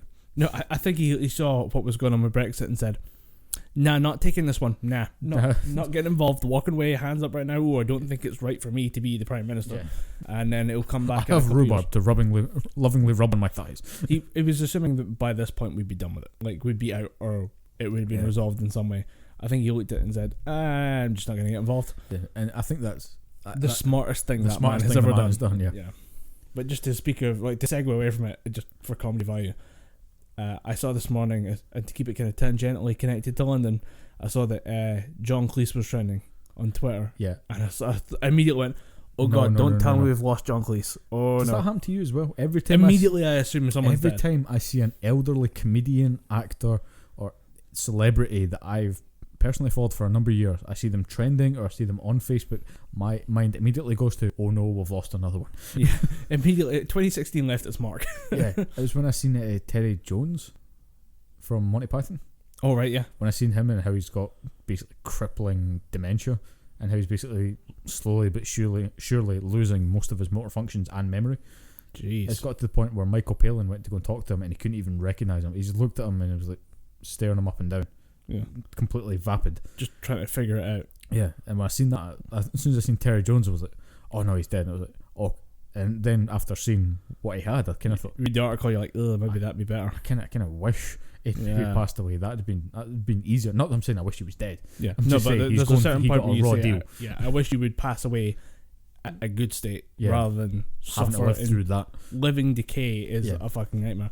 But no, John Cleese was mouthing off about London not being a British city anymore. Oh yeah, it's a bit too coloured, and you're like, oh dear, John. Oh dear. Is that what he said? It wasn't his exact words, but he now says that when he has friends over, including himself, because he lives in the Bahamas, I think, or Barbados or something. He says whenever you have people who come into the city, they don't believe it's a British city, aka a white city. Oh. The inference is there that it's a bit too coloured, and it's more to do with people going, oh John, why did you open your mouth, boy? I think anyone who knows even a tiny bit about London realises that it is not an English city, but not in the sense of, it's not a traditional English city, just it is a melting pot of cultures. Yeah. And that's what I think is good about it, because I mean, I spend 50% of my time yearly in Edinburgh. Yeah. Edinburgh is barely a Scottish city. I could walk through Princess Street and hear two Scottish voices in amongst all these other accents. Yeah, you can say it's not a British city, it's not an English city, and not have it be a bad thing. Yeah, I mean, but I he's quite like very obviously putting it in a way of, wish this was a little bit more back like the old days. And you're like, what old days? He's basically doing the reverse of Peter when he says awful lot of honkies. awful lack of honkies in here. It's just weird. You're like, I keep thinking of Bill Burr's bit about eventually you just become too old and you should just shut up and be quiet. I think that's what John Cleese. But John Cleese has been described as the Hitler of comedy by his own partners in comedy. Really, Michael Palin and Terry Gilliam and Eric Idle have all said that this man is the Hitler of comedy. He's very funny, but you have to do things a certain way. Well, with him, it's with the Bill Burr bit. I don't know if you've seen that. I think it's from Walk Your Way Out, the black and white one. I think there's 3 on Netflix that I still need to watch. But every time I get around to watching them, it's usually other family members working and go, watching Bill Burr again. That guy's so racist. And he's funny in a ranting kind of way. I don't pay attention to the racist bits because there's some, not many, but there's some. There's occasionally bits you're like, don't know if we really said that. Maybe take a second pass on that one, Bill. And his stuff about ethnic cleansing, I don't agree with in any way, shape, or form. Oh no, he just wants to kill people. Yeah, I think doesn't matter who it is, just whoever goes on a cruise ship. Bye. Don't give that motherfucker the Infinity Stones. David Attenborough and Bill Burr should not get the Infinity Stones. But I think his Bostonian angst would delay the killing effect. He's just like, I'm going to click 3 times, I'm going to kill everybody except me, then I'm going to kill me. Leave the planet to the animals. His bit was that the guy from Duck Dynasty said some weird racist shit. Oh, fucking really? Or was it homophobic shit? And he said, really? Have you seen that guy? You're surprised? Are you surprised? The guy from Duck Dynasty, the bearded redneck motherfucker who invented a duck whistle, is not quite PC. Yeah. Are you surprised? Like, you eventually you just become too old, and what you learned about when you were a kid is no longer socially acceptable. So when you're in church and then the priest says, we all hate gay people, and you go, yeah, we all hate gay people, because you just want to agree and get on with the rest of your fucking day. And then 30, 40, 50 years later, somebody asks you, what do you think about gay people? You spent your entire life saying, yeah, we hate gay people, and then you say we hate gay people in the microphone. Yeah. And then you go, oh, wait a minute, I shouldn't have said that. And that's the same thing. Like, John Cleese has just had this opinion of how British things should be, and it's just, he's always had that. Then that kind of became not quite the socially acceptable term, and then he just said it, and then all of a sudden it's like, oh shit, I shouldn't have said that at all. Yeah, there are certain things that elderly people should not say out loud. I mean, I'm going to talk about my family experience again, because why not just drag that name through the mud? We were watching England's female rugby team against Ireland's female rugby team, right? And they had this fucking huge tank of a woman walk out, and she was a fucking phenomenal player, an absolute beast of a player. No one can ever say to me, women shouldn't play rugby. I'm like, oh really? Let me put on England against Ireland. You will shit yourself. But this woman, she's fucking like handing off people left, right and centre. She's got the ball. I think she scored about 3 tries in the game for England. And Dad comes in the living room, sits down. He said, what are you watching? It's like, oh, England, Ireland. Oh cool, it's the women's Six Nations. Aye. He sees she's scoring her 3rd try. Dad just says, check that woman for a cock. And I just said, you really cannot fucking say that. The whole transgender people in sporting events, you really cannot say shit. That is such a thorny issue. You cannot just wade in there with your balls. It's so bad. Speaking of rugby, did you see there was I think it was rugby union or rugby league, can't remember which one it was. If it's rugby league, I don't know anything about it. There was I think it was rugby league. There was a game on, again, it was like Wigan and Worcester or some shit. Yeah, if it's Wigan, yeah, that's probably league. A dude got cracked. Dude got sent to the hospital. There was a guy running with the ball like flat out, and 3 guys formed basically a wall to block him in. Yeah. The guy ducks the shoulder. The shoulder goes straight into the solar plexus. Oh. And the guy goes down hard for like like he's just stuck. He cannot get out. These 2 guys at the side of him just like, can I take a little bit of the hit? But obviously because the guy turned like shoulder in and down, they're not actually getting much of the hit. Oh, so the guy in the middle got folded. Yeah, just cracked right in the chest.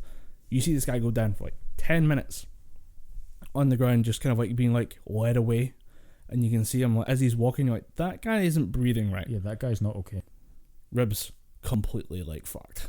Like, holy shit. Like you see the guy get hit and you see him rock backwards, but it's not enough for like the moving backwards cancels the momentum of the guy who hit him. So it's like, wait, he just took that hit. Yeah. And it's a big dude. It's like 120 kilos of guy sprinting into you and then just smash straight in the chest, and you just see him go down. You're like, oh my god, is he okay? Yeah, he's not okay. He's not okay at all. It's like, I don't know, you see some, if you ever want to see some eye-watering shit, just go on YouTube and type in rugby big hits, and there's people that are 140, 160 kilograms running over people that are about 90 kilograms. Yeah. It's like scrum halves getting murdered left, right and centre. Scrum halves, you have to have some balls to be the scrum half, because you're the tiniest guy on the pitch. If you want to see what they call the giant killer, go on YouTube and type in Faf de Klerk. F-A-F is Australian. No, South African. He plays for the South African national team. Yeah. One of the best scrum halves you'll ever see. But he just fucking chops 180 kilogram dudes for fun. That guy is unstoppable. He's quite short as well. But he used to play. I think he used to play in the forward, so he's still got that kind of mongrel mindset. Yeah. But he plays scrum half, so the guy can fucking shift the ball quick. Yeah. But if someone's running at him that's maybe a couple of feet bigger than him, he's not going to back down. He's not going to back down. He's going to go through you. Like, he jumps on cunts' backs and gets them down. Faf de Klerk does not mess around. I think we watched in the same game, and there was some guy was just saying he's going for it. I'm going to the end zone. I'm going to the fucking try zone. I am scoring this point. You cannot stop me. And then the scrum half comes and goes, I'm going to try and stop you. Just the fist that went into that guy's face was as big as his chest.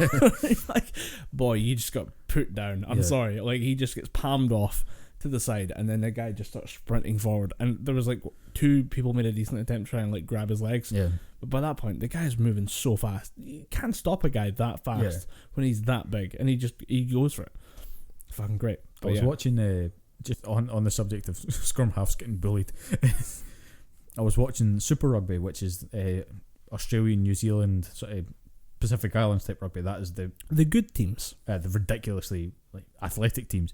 I think it was, I can't remember the names of the teams, but they had this fucking mutant of a number 8, which is one of the big heavy forwards, running for a try. The scrum half tries to tackle him, and without even much of an effort, he practically picks him up with the handoff and just pushes him back. And I was just thinking, at what point do you think I can't do anything? Is it when he stretches the hand out and makes contact, or just lifts you up with one hand? Do you just realise this is pointless? I'm going to try, or I can just get in his way and get trampled. I wanted to compare it to a character in Game of Thrones recently, but I wasn't sure. Have you finished it yet?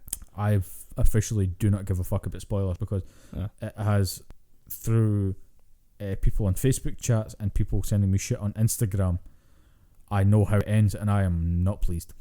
Yeah. Really not happy with it. But ultimately, you either enjoyed the ending because you thought it helped, or you're utterly confused by it because you thought this doesn't make sense at all. Well, to put the if you don't watch rugby, to put the comparisons for what happens to like a scrum half tackling a number 8, Theon Greyjoy. Yeah. How Theon Greyjoy meets his end is basically a scrum half trying to tackle a number 8. Yeah. Because that it is, you think it's gonna work, it might have a shot. It's a snowball's chance in hell, but just maybe it's your time to oh, you're dead. Yeah, you died. Oh, you dead. You got mashed into the ground. Did you see that Kit Harington is in rehab? Yeah, I saw that last night. For alcohol abuse and stress and exhaustion. Yeah, I saw stress and alcohol, and I was like, oh my, that's like, he's stressed out, he's freaking out, because I mean, this happens. I mean, he's a young guy who is shooting the same show for 9 years. Yeah, and at the same time, one of the most recognisable and popular and beloved faces. Can you imagine the stress of that shit? Yeah. Can you imagine being like one of the most famous people on the planet at the age of, what was he, like 26, 27? Yeah. Like, imagine if right now we go outside and there was an army of paparazzi waiting to take your photo, and that will follow you everywhere you go for the next 9 months. I'd be stressed the fuck out too. Yeah. Because it did say, one of the articles that I read, and it had quotes from him, and it quotes from Kit Harington himself, just saying, after each shoot I just need to unwind, and that's where the alcohol crept in. And then what didn't help is the fact that he was married to yet another famous Game of Thrones actress. Yeah, he's married to the chick that played Ygritte. Yeah. So you can imagine the two of them are just getting hounded constantly. Yeah. And a lot of people are going to say, oh, he got himself into this situation. Like, nah, like, he signed up for a thing. I mean, he signed up for a thing. He didn't sign up for people hounding him constantly. If you listen to, there was Game of Thrones did like or HBO released a series of videos where they interviewed cast members. Oh yeah, 90% of them, when they talk about, oh yeah, I remember going to the like all the people who were in the first episode. But yeah, we did the pilot, and it was just a thing where we're just kind of hanging out in a castle, wearing all these big like ridiculous outfits, and it felt kind of cool, and it was just, we would see where it would go, and you know, we liked it. It was fun, but like nobody had no one sees this coming. Yeah, especially with a potentially niche thing like Game of Thrones, because Game of Thrones could have so easily went the other way. Yeah, the first episode, you can kind of tell that they were just trying to settle people in. Like, this is going to be your typical swords and your mud and sword type fantasy. Yeah. Like if you watch enough television, or you know enough like kind of behind the scenes stuff, when you see a pilot, you can tell it's a pilot. Yeah. Like if you watch enough TV shows and you think about the kind of process of making television, you can tell what's a pilot. And the Game of Thrones pilot is pretty much definitive. I mean, that first scene of Robert Baratheon arriving in Winterfell looks so rough compared to how the show ends up. It's almost like a totally different show. And you imagine being like just someone who signed on for this acting as a HBO thing. Looks kind of cool. There's like a season worth of work. I mean, just if you're an actor getting a season's worth of work, that's fucking cash in the bank from HBO. So, I mean, nobody signed up for this. Yeah, no one signed up. Because it is a mammoth undertaking. Yeah, and as you say, like, it could have went the entire different way. Let's remind everyone what Game of Thrones is. It is a TV show based on a series of books that have taken about 30 years to write. The guy hasn't finished it yet, and you're going to be running around with a sword pretending to be the new incarnation of like Sir Lancelot for 8 years. Yeah. Can you imagine selling that to yourself before you've seen Game of Thrones? Like, imagine saying to yourself, for the next 9 years, you're going to watch a guy run around with a sword in like a fake version of the UK fighting against undead armies and against his own countrymen to try and seize the throne with the help of a girl with dragons. Now, we are into that because we're nerds. Can you imagine selling that to the hundreds of millions of people who watch the show who were not nerds? Yeah, it's a hard sell, definitely. And I think that kind of speaks to part of the attraction to the show. It's just, sure, there's dragons, sure, there's fucking zombies, sure, it's a lot of swords and combat, but there is a kind of underlying, really intriguing character drama to it. And I think that's what helped sell it. But I mean, I'm not going to get into it because my gripes about season 8 could take me in a big tangent. It's its own podcast in and of itself. Yeah, but because I've not watched the episodes yet, but it has been fucking spoiled for me. I think you should. I'm going to watch. You owe it to yourself to kind of see them. And I've been told that the Battle of Winterfell is just a fucking spectacle in of itself to behold. So I will watch them. I did describe to you as Black Hawk Down for a fantasy world. Yeah. And I love Black Hawk Down, so it's hellishly high praise. But although I've been told that it is way too dark. There's not enough lighting in the. It works, but at the same time, I can see why most people would be pissed off by it. But I like weird things like that. Yeah. So when someone says, okay, there will be no light for a battle fought during the night, I'm like, okay, that's fine. Yeah. I'm cool with that. Well, considering they're fighting the night itself, the Night King. Yeah. It makes sense. It's thematic as fuck. Yeah. So when you hear that Kit Harington's stressed out and has been drinking to try and cope with it, dude. Would you do any different? Yeah. Yeah, I feel really bad for the guy. Because like the Star-Lord thing, when Star-Lord starts punching Thanos, you wouldn't do any different. Yeah. Don't pretend that you're above this. Yeah. I mean, I wish him speedy recovery. Yeah. Because obviously it's not life threatening. No, I mean, if he's checking, it's not terminal. Yeah, it's not terminal. It's not a terminal illness, but at the same time, it's just sad to see somebody go down that path. But it's not. I mean, no one's looking at this thinking, "Oh, what a shock!" People are looking at this thinking, "I'm surprised it didn't happen sooner." Yeah, he's been heavily involved in Game of Thrones. Like he's the only one. That's my main thing. Is like really, he's the only one. Like Maisie Williams was so young when they started that show. Oh, yeah. She's still so young. Yeah, she's only about 22 now. Yeah, like that's 14. Like when you come legally 18 as an adult, but when you deal with that level of celebrity, 22 as a child. Yeah. Like when you're dealing with being a celebrity, There was a casting pictures that they released after the series ended, and it is a stupidly young looking Nikolai Coster-Waldau. Oh yeah. And you see Maisie Williams sitting next to him. That is a fucking child. Yeah. I mean, she's 14, probably going 15 at the time the picture was taken, but that is a stupidly young child. We'll just go back and watch the footage from the interviews that HBO did. They're up on YouTube. It's just called the Cast Remembers. Yeah. And it's just interviews with various different people. The Hound's one's really funny. Watch the one with the Hound. That dude is Scottish as fuck. Brilliant. Yeah, I mean his name is Scottish as fuck. It's Rory McCann. He's the guy from the porridge. He's the porridge guy. The Scottish Oats guy. Like that's how Scottish that dude is. But seeing an interview, like that dude is Scottish. But they show footage from people who were in episode 1, and they're like, oh yeah, I remember this, and you just see like Maisie Williams turns around, and you're like, what's that child doing there? You know, oh wait, that becomes Maisie Williams. that's oh yeah. it's worth it. But I mean, with the Kit Harington thing, it's a shame. And as you say, wish him all the best on speedy recovery because he's Jon fucking Snow. Yeah, it's Jon Snow. He deserves a break. He's of all the people, he's the hero of the story. Yeah, in a weird way. He's you'll see what happens when the show ends, but at the same time, damn, like of all the people who this didn't deserve to happen to, I'd say Kit Harington's one of the ones that should have been. You know, he paid his dues when he was in that god awful Silent Hill movie. Or was he in Silent Hill? The second one. I don't think I've seen the second one. Because the second one was weirdly star heavy. It had Kit Harington, it had Carrie-Anne Moss from the Matrix movies. Right. It had a couple other big names in it as well.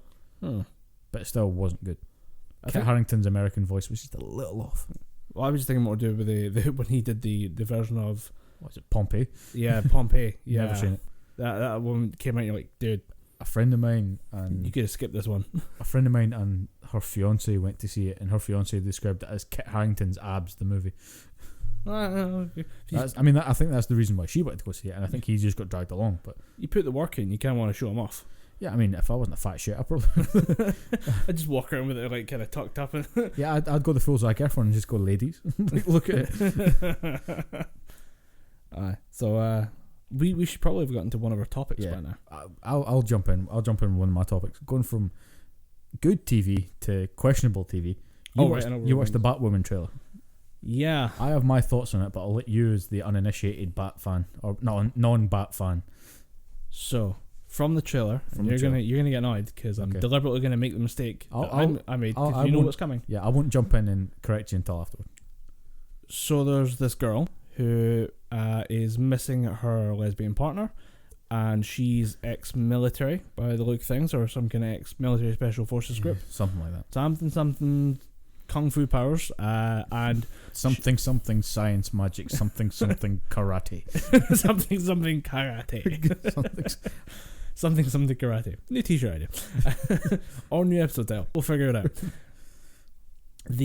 She is on a mission to find her missing lover, and it turns out she is in some way related to Batman. She shouldn't be. You said you wouldn't jump in, and you jumped in, you bitch. So she goes to Wayne Corp, is stopped by the world's least effective doorman Wayne Enterprises. What Wayne Enterprises. What did I say? Wayne Corp. That doesn't fucking matter. It doesn't matter. It doesn't matter. It really doesn't matter. And then she goes in, finds the secret entrance that nobody's supposed to use or know about, and she goes, well, this is obviously what I'm going to do. Yeah. Pulls the lever, goes down, and finds the female batsuit, or a skinnier batsuit. And I think that's just Batman's suit. Yeah, I think because the way they framed it is it's just meant to be Batman's suit. I think she says something like it'll look better when it fits a woman or something. Yeah. And she decides to just use the awesome kung fu powers to awesome kung fu bad guys. Yeah. To hopefully find her partner again. So the problem is that every second line of her dialogue is some weird kind of like slam on men / booyah girl power moment, which is weird because I normally give girl power a lot of like leeway because it's fine. Let's give girls in comics their moment. But this is, as you say, some cringy shit. So now I've kind of laid out the obvious facts, purely 100% accurate, and we will now have Dom's rebuttal without the use of the word fuck. Son of a taint. No, my main problems with the Batwoman trailer and the bit and some of the bits that we've seen in the Crisis on Two Earths special that they did for Arrow, Supergirl, and the Flash is that they constantly call back to Batman without showing Batman. I mean, we're going to be getting in Titans season 2. We're going to be getting Ian Glenn, Jorah Mormont playing Batman, which will be pretty cool. In fact, I will say this straight off the bat: they've never actually openly said that he will be Batman. They're only saying that he's playing Bruce Wayne. All right. So that might be something to think on. But like they constantly call back to Batman, but never reference him because at the start of Crisis on Two Earths, Oliver Queen says we need to go to Gotham. Don't know why they need to go to Gotham. Haven't watched any of those shows in about 2 seasons. I will need to catch up when all the Blu-rays are down to about a tenner. Yeah. Won't take long. You'll be there soon. Yeah, give it time. They're at £15 just now. But they say we need to go to Gotham, and they see the bat signal. And they say, oh, wait, Batman's not real. It's like, stop calling out to Batman. It's annoying me because they do it constantly with nothing to show for it. Then they meet a Batwoman, and every single line that she says is basically, I'm just as good as Batman. Like, okay, stop saying it. You don't need to say you're just as good as Batman. Show us that you're just as good as Batman. You can say it once, then just prove it, and we'll all believe you. And it is ridiculous because at one point Barry Allen says, you're not Batman. Batman's not a woman. And then I'm pretty sure she says something along the lines of, I'm what I need to be. Like, that's just a horrible line.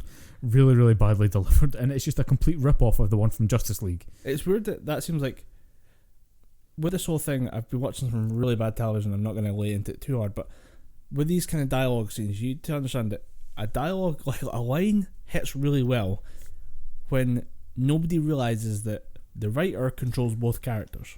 Yeah. If you set yourself up for a spike and you nail the spike, it's not as effective as if you just have something sitting there and you just crack it. Yeah. And you just smash the entire scene with a great line of dialogue.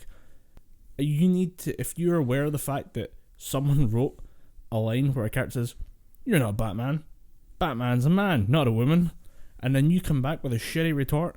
You got to understand how bad that looks. Where we just think, wait, the same person wrote both those things. Where it should seem like that character's mind created that line. Yeah, the it character should seem said natural. Yeah. And it none of this seems natural. Every single part of Batwoman's dialogue seems forced. jump to the trailer for her standalone series when she's talking to, I think it's her father that runs a security business. That doesn't seem natural. That seems forced and very, very cringy. None of it seems natural. When she's talking to who I think is Lucius Fox, when she busts into Wayne Corp, and she's but it's a very young Lucius Fox, because I'm used to him being played by Morgan Freeman. Yeah, it could be. What they might be doing is setting up the character called. There's a character called Batwing who's basically just a more technological Batman. Like he basically, Lucius Fox creates a suit that gives her wearer all the abilities of Bruce Wayne, but obviously it's a robotic suit. Lucius Fox's son steals that suit and he becomes Batwing, the superhero. Oh right, so you think so they it's might Lucius be setting Fox's that up, son? or it could just be a very young Lucius Fox. I don't really know. I'm probably going to watch a couple episodes of Batwoman just for the sake of it. And then when she gets into the Batcave and she's having more conversations with whoever it is, Fox, and saying, "Oh, that prepare," and she says, "Prepare that suit for me." And she says, "Oh, it won't. That suit's not for you." And she says, "Oh, it will be. Make it fit a woman." I was like, "No, you could just say get that suit ready," and then next thing she's suiting up. Yeah. And the suit itself doesn't look Batman enough, but it doesn't look like it belongs on a Batman character to me. It looks like this is just a cosplay suit with a red bat symbol in the red wig. Yeah. And I will just, before I continue this, I am not ripping on Ruby Rose being cast as Batwoman. I think they couldn't do it better.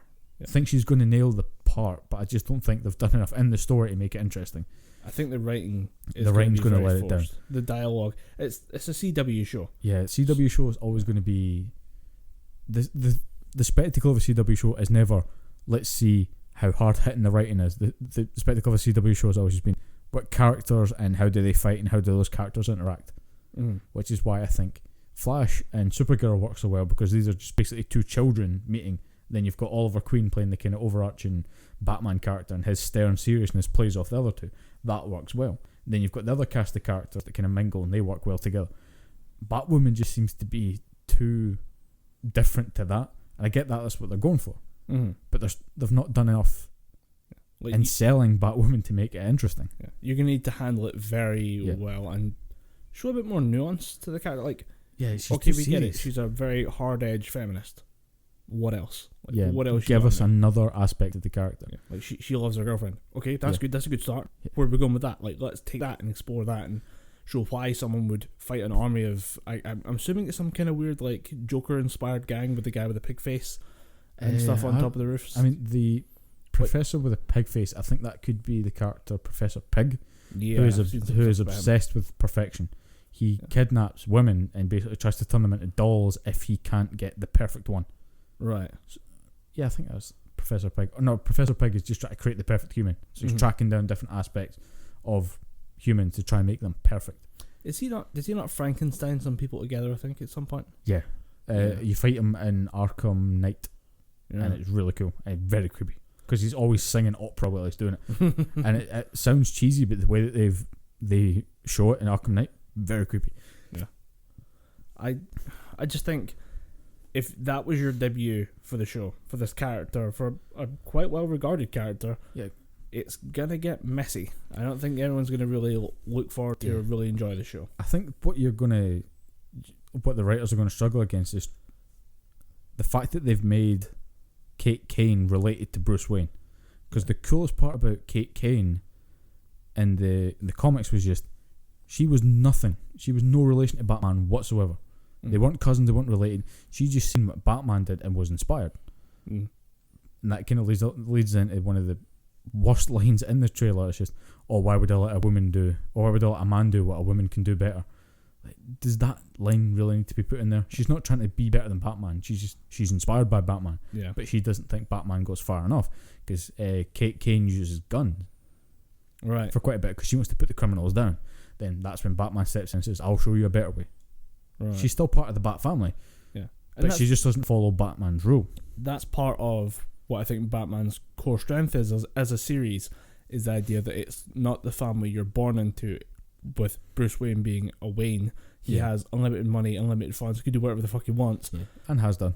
And has done on several occasions. Built a space station. But he builds a family. Yeah. And he makes that family, and that's the family that matters the most to him. And I think if you have somebody who if you have like the troubled kid who fails to fit into that, that's a great story. Yeah, if There's you have a lot of potential on the table. I think the best way to do it really would be show Kate Kane trying to, still be part of the Bat family, but have her play off against a Dick Grayson or a Tim Drake or a Barbara Gordon. Yeah. Have the ultimate goody two shoes kid sitting there like, oh, you could be me if you just the best way to do nicer. it is just, well, you want to be like Bruce Wayne, don't be like Bruce Wayne, try and be like someone else. Yeah, like have Dick Grayson be the ultimate moral compass there. Even if you have an older Dick Grayson who's maybe hung up the unitard and the domino mask.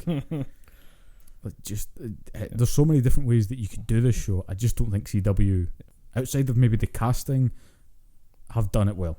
Because I think Ruby, if you're going to cast a gay, tough nosed, Jewish, semi-detective crime fighter, why not have one of the biggest prolific homosexual female actors? Yeah, Ruby Rose fits that bill perfectly, and she's wanting to do it. She's huge. She's a huge fan of the character, and she's been bigging up this role for a while now. I think you've got the passion there on one side. Yeah. You've got the actor who's hugely passionate about the project. You've not really done well on the writing side. I think you need to do a second pass on the writing. Yeah, I mean, pull a Sonic the Hedgehog and delay it for a year. Yeah, they got delayed until 2020, March 2020. Yeah, just make sure when you're doing a comic book character, remember it's a 2-dimensional drawing. It's not a 2-dimensional character. Yeah, what works best with a comic book character is if you add other aspects to it that you wouldn't normally think about. Yeah, when you think about Iron Man, he works so well because he does all these impossible things, but no one really stops to think, what does it do to Tony Stark, the man in the suit? And that's why Tony Stark works so fucking well, because it makes you think, well, he flew a nuclear weapon into a black hole, then fell several thousand feet back down to Earth. Mm-hmm. Of course he's going to have some PTSD about that. Yeah. And that's my favourite part of Iron Man 3. Yeah. It's him freaking out the entire time. Having to deal with it. And then with Captain America, he has to deal with the fact that he doesn't really lose, or he's finally accepted his past is behind him. And his past is coming back to haunt him with Hydra and with Bucky, and you show him dealing with that. That's why I think to do an effective comic book character, you need to go outside the drawing, go outside the canon a little bit, and add extra shit to it. Yeah, not just she's Batman's cousin. Why? Because we needed other shit. Well, she needs access to Wing, whatever. She never had that before. Yeah, she needs access. Why does she need it now? She get in the suit. So the trailer does look bad. Yeah. But what bugs me even more is the fact that DC, through their online streaming service, have been fucking killing it with Titans and Doom Patrol. Because Doom Patrol on paper should not work. That's the edgy version of Teen Titans, isn't it? Yeah, it is pretty damn good. You've got Brendan Fraser as Mr. Robot. Okay. It's fucking brilliant. You've got a weird kind of cosplay looking cyborg who's really good, and you've got Alan Tudyk playing the villain, Mr. Nobody, who's he's just chewing the scenery. He's just having fun, and it shows. He is just one of the most eccentric, happy villains you'll ever see. And you've got Timothy Dalton playing the Chief, who's just, you could get Timothy Dalton to read the phone book and you'd probably get a fucking Oscar nod for it. He's a really good actor. So you've got Doom Patrol, you've got Titans, and you've got CW still kind of limping on. Yeah. But I think we're months away from CW getting all their licenses pulled away from them, and then DC in-house for DC Universe Online are just gonna, not DC Universe Online, that's a fucking MMO, the DC online streaming service. They're gonna get right. We're gonna, with the same actors, you're gonna write Flash for us. With the same actors, you're gonna write Supergirl for us. Yeah. But you're gonna do it on our terms, with the comic book writers behind you tapping you on the shoulder, going, "Do it this way." Yeah, because that's why Doom Patrol works, because there's comic book writers just stepping up and going, "Nah, do it this way." Yeah, I think you're right. They'll bring it in house. They'll standardize it, which is what Marvel did with their stuff. They just bring it all in house, standardize it, and produce the content that's the best that you can make it, as opposed to shipping it out to a company like CW who don't have the best track record for making interesting, nuanced characters and just kind of hashing out melodrama season after season after season. But that's the thing. There's been a pretty big decline in the quality of the shows, because the first season first 3 seasons of Flash were really good. From what I've heard, season 4 and 5 kind of take a gas leak, nosedive, because they make Barry do some dumb shit. They make him rewrite the timeline a lot. even though he learned in the first 3 seasons that that's bad. This could have some serious consequences, but we do kind of need it to happen. So I had a really good sandwich 3 days ago. I might just go back and get it. There's some really dumb shit like that. And the same with Arrow. First 4 seasons of Arrow were spectacular. Season 5, nosedive. Supergirl has always been good, but they kind of established that early on she's going to be a bit of a goofball. She's going to be a bit different compared to the other characters in the little CW verse. Mm-hmm. But even at that, she starts to take a bit of a nosedive as well, because more of the human characters are taking more of the spotlight, and it's not really working for her storylines. And they're just adding more shit on top of it. So it's getting a bit, I think what also doesn't help is the fact that it's getting a bit too light and cheery. DC always kind of works when it's a bit mired down and a bit darker. It can have its cheery moments, but yeah, it can have its positive moments, but ultimately I think it needs to be a bit darker, which is why Swamp Thing apparently is working well, because that's just a straight out fucking horror show. If you try and ramp up the kind of happy, kind of cheery Marvel side of things, just look at the second half when like Joss Whedon took over. Was it Justice League? Yeah. Like so fucking we bad. all felt that kind of shift suddenly at the end. I felt it in one very. I felt it in my balls. I felt it in my balls. I felt it in my soul. It's the bit where Superman gets resurrected and he picks up Batman and he says, "I remember you. Do you bleed?" And he puts this weird emphasis on it. Yeah. He said, "Do you bleed?" And then he throws him across Metropolis Park, and then Batman lands, and there's this weird kind of Looney Tunes type music that is kind of down playing behind them, and he goes, yes, I bleed. I'm like, in what fucking realm would Batman say that? As a Marvel line, that'd be great. If you threw Thor across, he goes, "Yep, that hurt a lot." Yeah, if Thor goes, "Yes, I do bleed," then he gets back up. For Batman, no. Batman is stoic. Batman works best when he's stoic and he's grimacing. Let's talk about something else before I start bitching about Justice League again. But first, a pee break. Yes, I'm bursting. Yeah. Right, so we have returned, and it's kind of like I think it's time for like movies, because you've seen a few. I've seen a few, and I will be seeing more. I think at the end of the week I'm going to see Godzilla King of the Monsters. Oh yeah, that came out, and it's been getting panned left, right, and centre. Oh, good. But I watched the first one and thought it was great. So I think I'll probably go into the next one. And that's the one that Bryan Cranston was in for like 30 seconds. I think he was in it for 30 minutes. And even 30 minutes. Every shot was using the drill like Bryan Cranston. We have Bryan Cranston just in brackets for 30 minutes. And the little disclaimer, terms and conditions for 30 minutes. So you have 2 films. Yeah. One film that I was fucking super excited to see. The other film I wasn't really into. So which one do you want to go for? I think we'll go for... Because I think we both want to gush about the film that I wanted to see. Yeah. And you've been holding back on reviewing it for a while. Yeah. But I'll talk about Detective Pikachu, because I went to see that film. My brother wanted to go see it, and my niece wanted to go see it. Yeah. It was my brother's birthday. The decision maker wanted to go see it. Yeah, that's the important thing. The playmaker wanted to go see it. Yeah. So we thought, right, it's brother's birthday, we'll go out to the cinema and we'll sit and watch it. And ultimately, I'm not going to say it was a horrendous movie, but I'm not going to say it was a bad movie. It was one of those films when I left, I got exactly what I expected, and I was totally neutral about it. I didn't really say, I wasn't going to say, I'm going to go see that again, it was so fucking good, but I wasn't going to say to people, don't go and see this movie, it's fucking trash. Yeah. Kid liked it. That's a good sign. Like, the little kid liked it. Other people in the cinema seemed to like it. I just didn't really, I wasn't really into it. Yeah. But one thing I will say, you did say you missed 20 minutes of it. Yeah, I caught a migraine after leaving my house and getting to the cinema. I don't know what it is with heat changes or temperature changes. My body just reacts with, okay, you're going to go home, put sunglasses on and sleep. Yeah. That's how we're going to react to that. Every now and again your body just has that moment where it says, yeah, it's time to kind of just give you a migraine. What for? I don't know. I don't know, fuck with you. It's been a while since the last one, hasn't it? Seems like it's only appropriate. Basically, the minute the movie finished, I went home, popped 2 Cocodamol, put a pair of sunglasses on, just lay in my bed, woke up at 11 o'clock the following morning. No, not even 11 o'clock. 8 o'clock the following morning. That's not bad, is it? So 8 o'clock today. So I got 8 hours. Yeah. Fell asleep at about midnight. It's a healthy start to the day. Yeah. I woke up just kind of going, what the hell? Why am I wearing sunglasses? Did somebody put these on me? I lay still enough in my bed that the glasses didn't move, and I was going to wake up, what the hell? Why is it dark? Oh shit, I'm wearing sunglasses. But Cineworld in Falkirk have changed the way that they do things, and I don't like it. Okay. they changed the slushy machine. Okay. You used to be able to get the Tango Ice Blast, Yes. which I would always get with cherry because it was delicious. It was sugary. It would give me the diabetes. Yeah. I don't care. They've now got icy machines, American style ices, Ew. and they're disgusting. Right. I waited for mine to melt so that I could taste the Vimto, but it's weird. They somehow managed to make Vimto infused ice taste like sand. It was not good. I think that may have contributed to my migraine, but it was disgusting.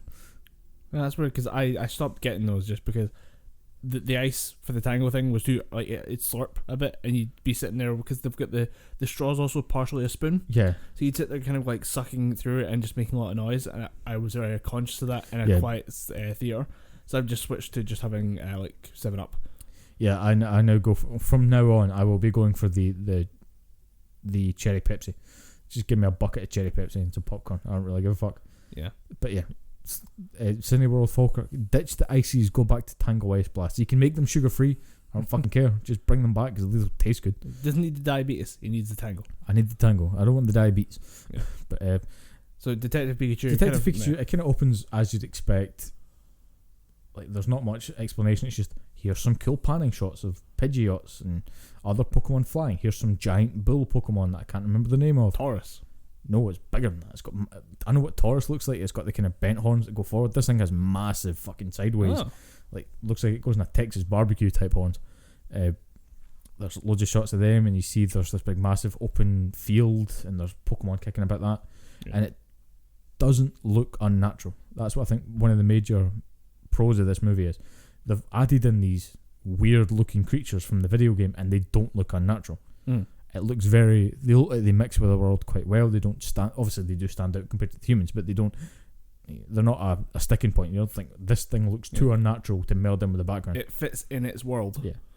In the context of this is a Pokemon movie, Yeah. it looks like it's part of the world. Yeah, and the way they've designed the Pokemon, they look just realistic enough that it doesn't look jarring. Because you'll see the Pikachu. It has hair. You think, all right, it's basically a giant hamster. Of course, it would have hair. And you see the bird type Pokemon. That's like you can see all the feathers and the claws and stuff. And then you see the giant lizards. They've all got scales and scaly skin. It doesn't look unnatural. Yeah. Because like if they were in real life, that's what they look like. It's fine. It's not utterly jarring. Sonic, look at this shit. It's not a Sonic monstrosity. Yeah. Although the Mewtwo in the movie has very human looking teeth, and it did kind of distract me a little bit. Odd, because I can't remember at any point a Mewtwo having teeth in the. I didn't watch much of the anime, but at the same time, Yeah. I don't remember anyone saying, "Oh my god, that like when Mewtwo showed its fangs, like that was never a thing." It's not the case that it has fangs. It shows real human teeth, like Sonic the Hedgehog level human teeth. I need to check, but I think Mewtwo might involve some human DNA. I don't know. I think he's just he's a clone that went. The ultimate of. I like the idea of them saying the design for Mewtwo, the best of all types of Pokemon, all the psychic powers we could possibly imagine, and human teeth. And Jerry from The Office, human teeth. And Jerry in the background goes, "Huh? Somebody talking about me?" Who's taking my teeth? I like my teeth. I need them to eat. But the story, as you can expect, it's kind of. There's not much of it there. It's basically just. There's this character called Tim Goodman. Right. They really bust the bank on that name. He's looking for his dad. He gets I should set it up a bit more. Tim Goodman, he's an insurance salesman. He had aspirations of being a Pokemon trainer, but I think his mother died and he realised, nah, this isn't for me. I've got shit to do. So he separates from his dad. He doesn't really want anything to do with his dad. Starts his own life in whatever town he's in. As an insurance salesman, his friends are always trying to say, "You need to get out there. You need to get yourself a Pokemon. You need to make a name for yourself." Then he gets the news that his father's went missing or his father's dead. So he goes to the city. I think it's called Rhyme City, where his father was a detective. Meets up with his boss and says, "Can I get the keys to my dad's flat so I can go and settle things, make sure everything's okay?" Then he meets Detective Pikachu, and Detective Pikachu's an amnesiac, caffeine addicted Pikachu. The perfect type of Pikachu. With Ryan Reynolds' voice. As I say, the perfect type of Pikachu. That works surprisingly well. He does get a lot of witty one-liners in there, but you can tell that The writers of this movie didn't write him a single thing. He just went, give me the script. He wrote out all these lines. I got things for this, don't worry. And then that's all the story that you really know. He meets other characters that help him along with the main story, but there's no A, B, C, or D plot. There's just a plot that ties into the main plot, the overall plot of the movie. Right. And it stays central because then you find out, oh, that's where his dad went, but it leads into this. And that kind of still continues the main plot. Yeah. If you've got an interesting investigation, you only really need an A plot. And then you basically find out that. Do you really care about spoilers? You're not bothered about spoilers? Not really, no. Well, spoilers for the people who are listening to this episode and don't want Detective Pikachu to be spoiled for them. We'll probably put in time codes or something if you can be bothered. Nah. Fuck it. We'll just stop it. Fuck you. Yeah, go and watch Detective Pikachu. You're not going to be surprised at how it ends. Turns out it was Team Rocket all along. If you've got a brain, you will figure out how this whole shit within about 20 minutes. But as the movie unfolds, you find out that Tim Goodman's dad, Harry Goodman, was a detective that was hired to track down Mewtwo because big evil corporation wanted to use Mewtwo's power to combine all of human and Pokemon. He wanted to combine humans and Pokemon. Okay. Through this weird gas that they have called R. Which I thought, they bring in Team Rocket, but no, they just call it R. For no reason. For no R reason. There we go. I fucked that one up. That's just me fudging through words. But then Tim meets up with the head of Big Evil Corporation, and he's saying, "I need you to go and find your dad for me. Your dad is the key to all of this." You find your dad, you find Mewtwo, and we put this whole thing to rest because they all think that Mewtwo's trying to destroy things, but really Mewtwo's a good guy. Yeah, Mewtwo's just like, no, I want Pokemon to go and do the thing. I'll kill humans if they piss me off, but ultimately I'm not going to go and seek them out. So then they put the pieces of the puzzle together. Detective Pikachu figures out that it's really the big evil corporation that are trying to capture Mewtwo and use him for evil ends, and that they didn't kill Harry's dad, but I'll leave that revelation for the end. You're probably close to figuring it out already. He's been Mewtwo the entire time. They figure out that Mewtwo, when Pokemon are exposed to this gas that turns them into a frenzy, can fuse the consciousness of a human with a Pokemon. Right. So their plan is to create the next step in human evolution by combining human and Pokemon. And apparently only Mewtwo can do that. I played Pokemon Red and Pokemon Silver, both games that featured Mewtwo in it. I at no point seen Mewtwo have an ability to fuse people's consciousness. No, he's just psychic. He's just psychic and stupidly powerful. Yeah. But I don't know.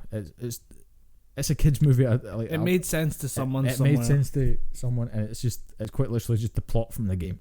Okay. And then you find out at the end when Mewtwo sets everything back up, he separates all the Pokemon and humans again. I should also say that Bill Nye is in this movie.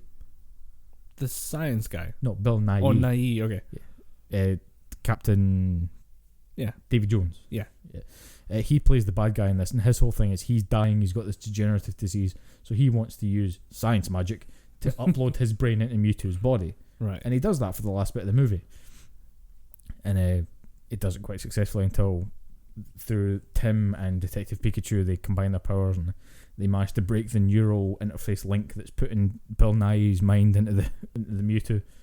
And then Mewtwo at the end of it resets the whole thing, just literally clicks his fingers and undoes the whole thing. Pokemon and humans are now separate things. And then at the end of it, Tim says to him, "Oh, you've helped me so much. I'm so glad you helped me. But you didn't help me. There's one more thing I still need to know. Where's my dad?" And he goes, "Your dad's been with you the whole time." Dun, dun, dun. And it's Detective Pikachu, and everyone. There was only about 8 people in the viewing, and they were going, "Holy shit! I didn't see that coming." I just felt like turning around to all of them and going, "Are you stupid?" Like really, you really didn't. The see that minute they said Mewtwo can fuse people and Pokemon when they're in a frenzied state, did you not realise that Mewtwo probably at some point to save the person? I should also mention that he's been helping find Mewtwo for the Big Evil Corporation, but also double crossing them by letting Mewtwo go. Right. So Mewtwo's like, "I like you, you're a good guy." So when he's dying from the car crash, he fuses Harry Goodman and Pikachu into one consciousness because he's dying, and apparently his consciousness being transferred into Detective Pikachu was enough to revitalise his body at the end of the movie when he becomes fully grown adult Ryan Reynolds again, and the Pikachu is now Pikachu again. Huh. That makes no sense whatsoever. It makes no sense, but taking the consciousness out the dying body into Pikachu. That's fine. Yeah. taking the Yeah, but the body disappears entirely, and it's now just in the Pikachu. Oh. But the body's like seriously, mind and body just turn into light and fuse into the Pikachu. The body doesn't disappear, or the body like doesn't stay there. Right. The body just kind of shrinks into light and goes into the Pikachu. Because my theory was going to be that the dad's mind came out of the body, shifted over the Pikachu. The Pikachu, then being the dad, saw his own body, went, Holy shit! freaked out, lost it, and then just became like an amnesiac to try and cover over the trauma. No, it's just that his body was dying, and in his dying moments, like the memory started slipping away, and Mewtwo went, "Oh shit, I better move." Yeah. Like put the switch the minds. Oh, weird. But if you're even slightly intelligent, you'll figure that out within about an hour. It's only about 2 hours long, maybe an hour and 45 minutes. It's not a long movie. We were in the cinema for 7:30. We were out by 9:30. Well, it just means it doesn't drag. Yeah, Just not the worst thing. yeah. I mean, like I said, it's fine. It's not. It's there. The CGI is fantastic. How the creatures look is really, really great. The story is competent. It's not breaking ground. Yeah. The main character he's there to push the plot along, but I wouldn't really say he's one of the best characters in the movie. The best character is going to be Detective Pikachu. Detective Pikachu steals the show for quite a lot of the scenes, and his interaction with some of the other Pokemon is pretty cool. Yeah. But again, it really disappoints me because I never planned to go into this movie and think. I never planned to go into this movie and come out with a neutral opinion, but I ended up doing that. I get that I kind of missed the first 20 minutes because I had a migraine, but it wasn't a movie that I was actively going to see. I would actively go and see, but the fact that I did go and see it, I'm glad that I did go and see it. But there was nothing to write home about, I'd say. Yeah, it's what I expected really to hear was that if you saw the trailer and thought this seems like a good spend of 90 minutes, I'll go and enjoy it. I mean, if you've got some time and you want to go and see a movie and there's not much else on, and John Wick 3's not on, or Avengers Endgame's out of the cinema, sure, go and see Detective Pikachu. But ultimately, there are better movies out there. Unless you have a vested interest in the series or the game series, there's things that are going to give you scratch that itch better. But I will say that to date, this is probably the best video game movie of all time. Yeah, I think that was what a lot of people were expecting to say. Look, we now have a bar, and once the bar is set, the bar moves. Hopefully upwards. Yeah. Ultimately, I mean, just in terms of all the other shit combined, I'd say I'd give it an 8 out of 10. That's still pretty good. Yeah, but it's not the story, the characters, or even the movie itself that really bring it up to an 8. It's just the fact that you can now visualize in your head a world where Pokemon and people exist. Yeah, you can now see that some of the Pokemon in reality are fucking monsters. Yeah. Like there's one that's a giant panda thing that's literally just looks like they've taken a Street Fighter character like fucking Zangief or something and covered him in black and white hair. And he's got a little bamboo shoot sticking out his mouth. He's a fucking monster. It'll tear your asshole open. They show what's the name of the giant fish thing? Not Magikarp. The one that from Magikarp.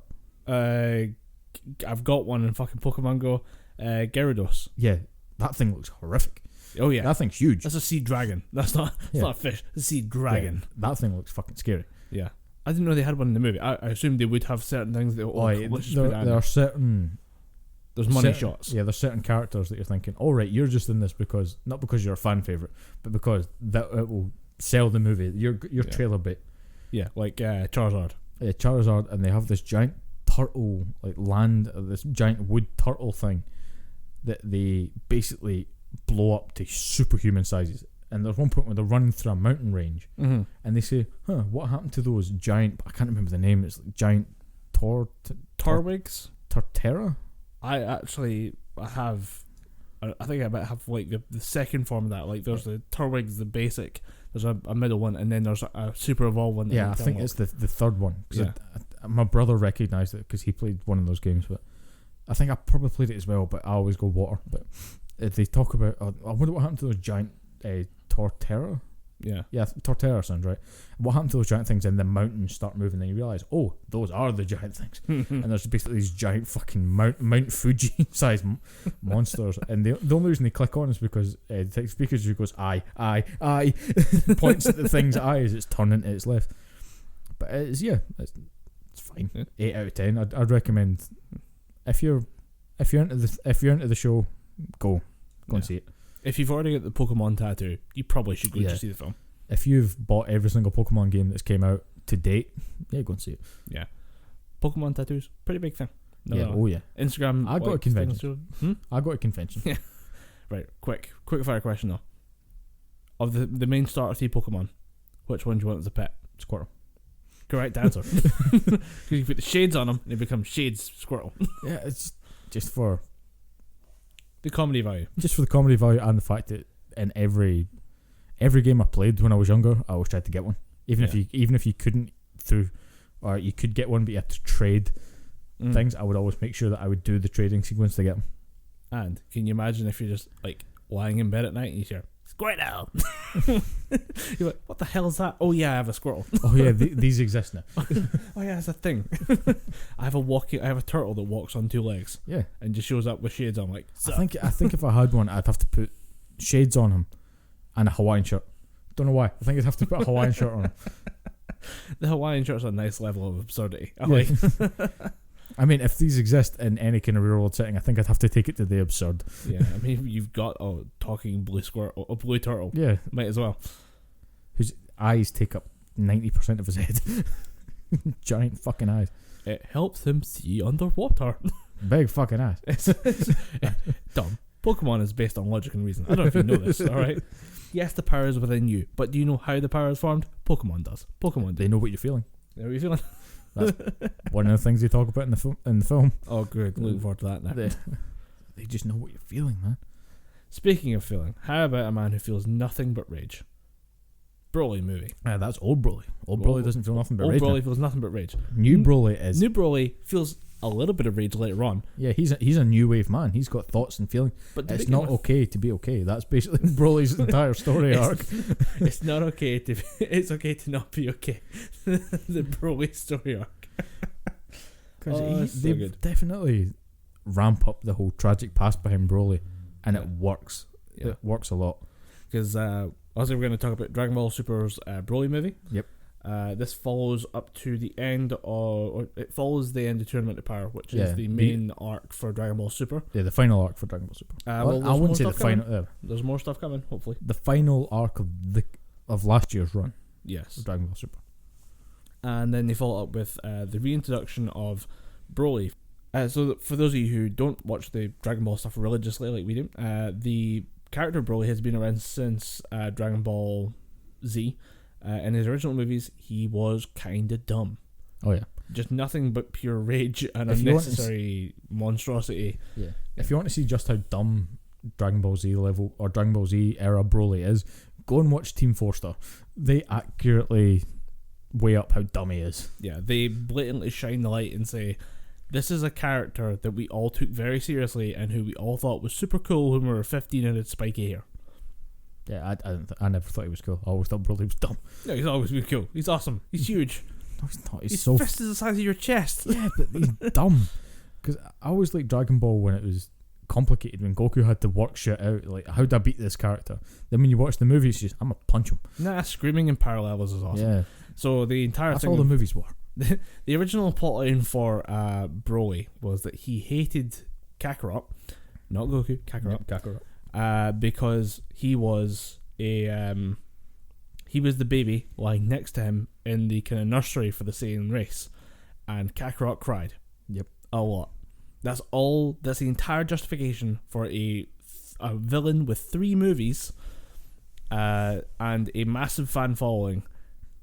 Is that literally he was stuck next to a baby who cried a lot, and then was attempted the murder or was going to be super powerful. The king tried to kill him, but somehow his rage still focuses on Goku. How does he know? Right, I've just had a thought. How does he know Kakarot's name? I know. He evacuated when he was a baby. I know. The whole thing is stupid. Yeah. The whole original series is just dumb. a series of things that you're not supposed to think about. Just go with it because it's Dragon Ball Z. Yeah, just shut up and watch. That's what they wanted for. Because it still has the best fight scene of Broly versus the Z Fighters. It's still like that original fight is still one of my favorites. With it's pretty cool. Him just demolishing everyone. Yeah. Trunks gets it in the face. Piccolo gets it in the face. Vegeta, Goku, Gohan, all of them just leveled.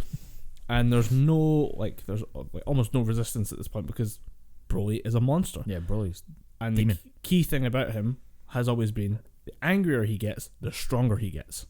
He's the Hulk. Yeah, he's the anime Hulk. This movie is I just got deja vu. We spoke about this before. Anime Hulk and Broly. I think we have. Yeah, probably. Well, we were texting yesterday about it, and I referred to him as a Hulk smashes That's Goku. fucking great. But nah, the story. Yeah. The story, basically, for the remake was that you would see a real origin story for Broly, one that explained a lot more about what was going on. In this one, he is sent away by the king just in time to avoid the death of Planet Vegeta. And he's sent away because of his absurdly high power level, which fluctuates oddly. And you're like, oh wait, it's fluctuating because he's angry. Yeah. Although that means he's a baby in an entirely calming, nutritional environment of one of those growth pods, and he still gets angry for no fucking reason. Yeah. I get the feeling Broly might be a little bit mentally unstable. Yeah. It's a tiny bit. He then is sent away, and his father, who is like, no, you can't just throw my child away, follows after him. Yeah. And that explains why you get this instilled hatred from Paragus, who is Broly's father, as to why Broly hates the surviving Saiyans, the Goku, Vegeta, and stuff. But like you see that he doesn't actually hate Goku in this movie. Yeah, which is a good thing. He fights Goku, but that's only because Goku's there, and at that point he's just berserk. Yeah, he's already gone over the edge of like a kind of berserker rage, and Goku's like, "Hey, over here, punch me in the face." Yeah, I'll fight you.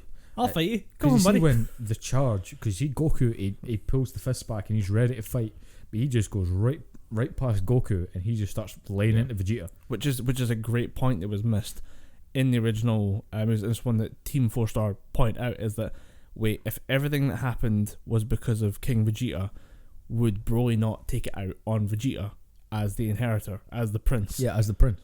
And they do that. They go for the whole kind of the kind of issues with having a feudal kind of warrior society ruled by people who are basically dicks. Yeah. Because King Vegeta is a dick. There's no kind of two ways around it. Like, he's a necessary warrior king, but he's also kind of a dick. Yeah, you can tell that it wasn't his through right, it was his through combat. Like, at some point, the early Vegetas fought and won in some kind of gladiatorial thing. Yeah. That's how there's the Vegeta bloodline. Yeah, they maintain power. Or the royal through, Vegeta bloodline. The royal Vegeta bloodline. They maintain power through physical superiority. Yeah. And they're good at it, but at the same time, you know, they're not real. They're not states craftsmen. You know? Yeah, they just fucking shoot things with beams. Yeah. We also get to see at this point, baby Frieza is introduced as a character. Oh yeah, young Frieza. Young Frieza, who is fucking hysterical. Who is tyrannical. It is fucking brilliant. He's such a monster. He's a total psychopath. Oh yeah. It just the fact that he just shows up and just greets his subjects like an absolute dick. It's a hello monkeys. Hello monkeys. It's like, oh my god, here we go from the start. And the fact that at the same time we also see that with Frieza, the thing has been that he never trained. Yeah, he's always just been at this stupidly high untrained power level. He just exists as a force to be reckoned with. Yeah. And then you see that like from the age of like, I don't know what his age is at that point, but as a child of his race, he can identify and annihilate enemy snipers.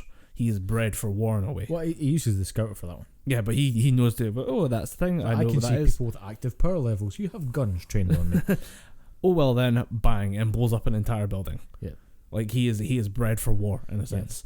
And this all kind of sets things off, and then we kind of time skip forward 40 years to just kind of current day Dragon Ball.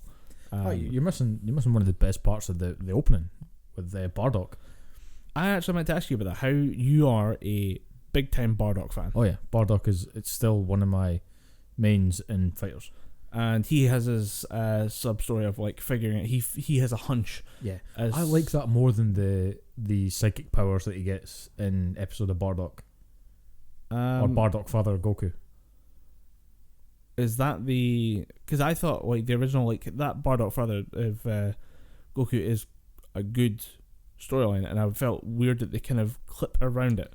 Yeah, they pick and choose bits from it, but I think they only had a certain amount of time to retell Bardock's story. So they just kind of think we'll pick good bits. We'll take some from Dragon Ball Minus, and we'll take the whole this is Bardock coming back from a big mission type thing. Yeah. But and they give you the Goku's mum. Yeah, Gine, yeah. But which is pretty cool because she's just sitting there chopping, she's Space working, Tail. You know? Yeah. And then it was quite cool to see, because you never really see a Saiyan happy. Then you see Bardock when he's meeting his wife. He's like, "Oh, cool."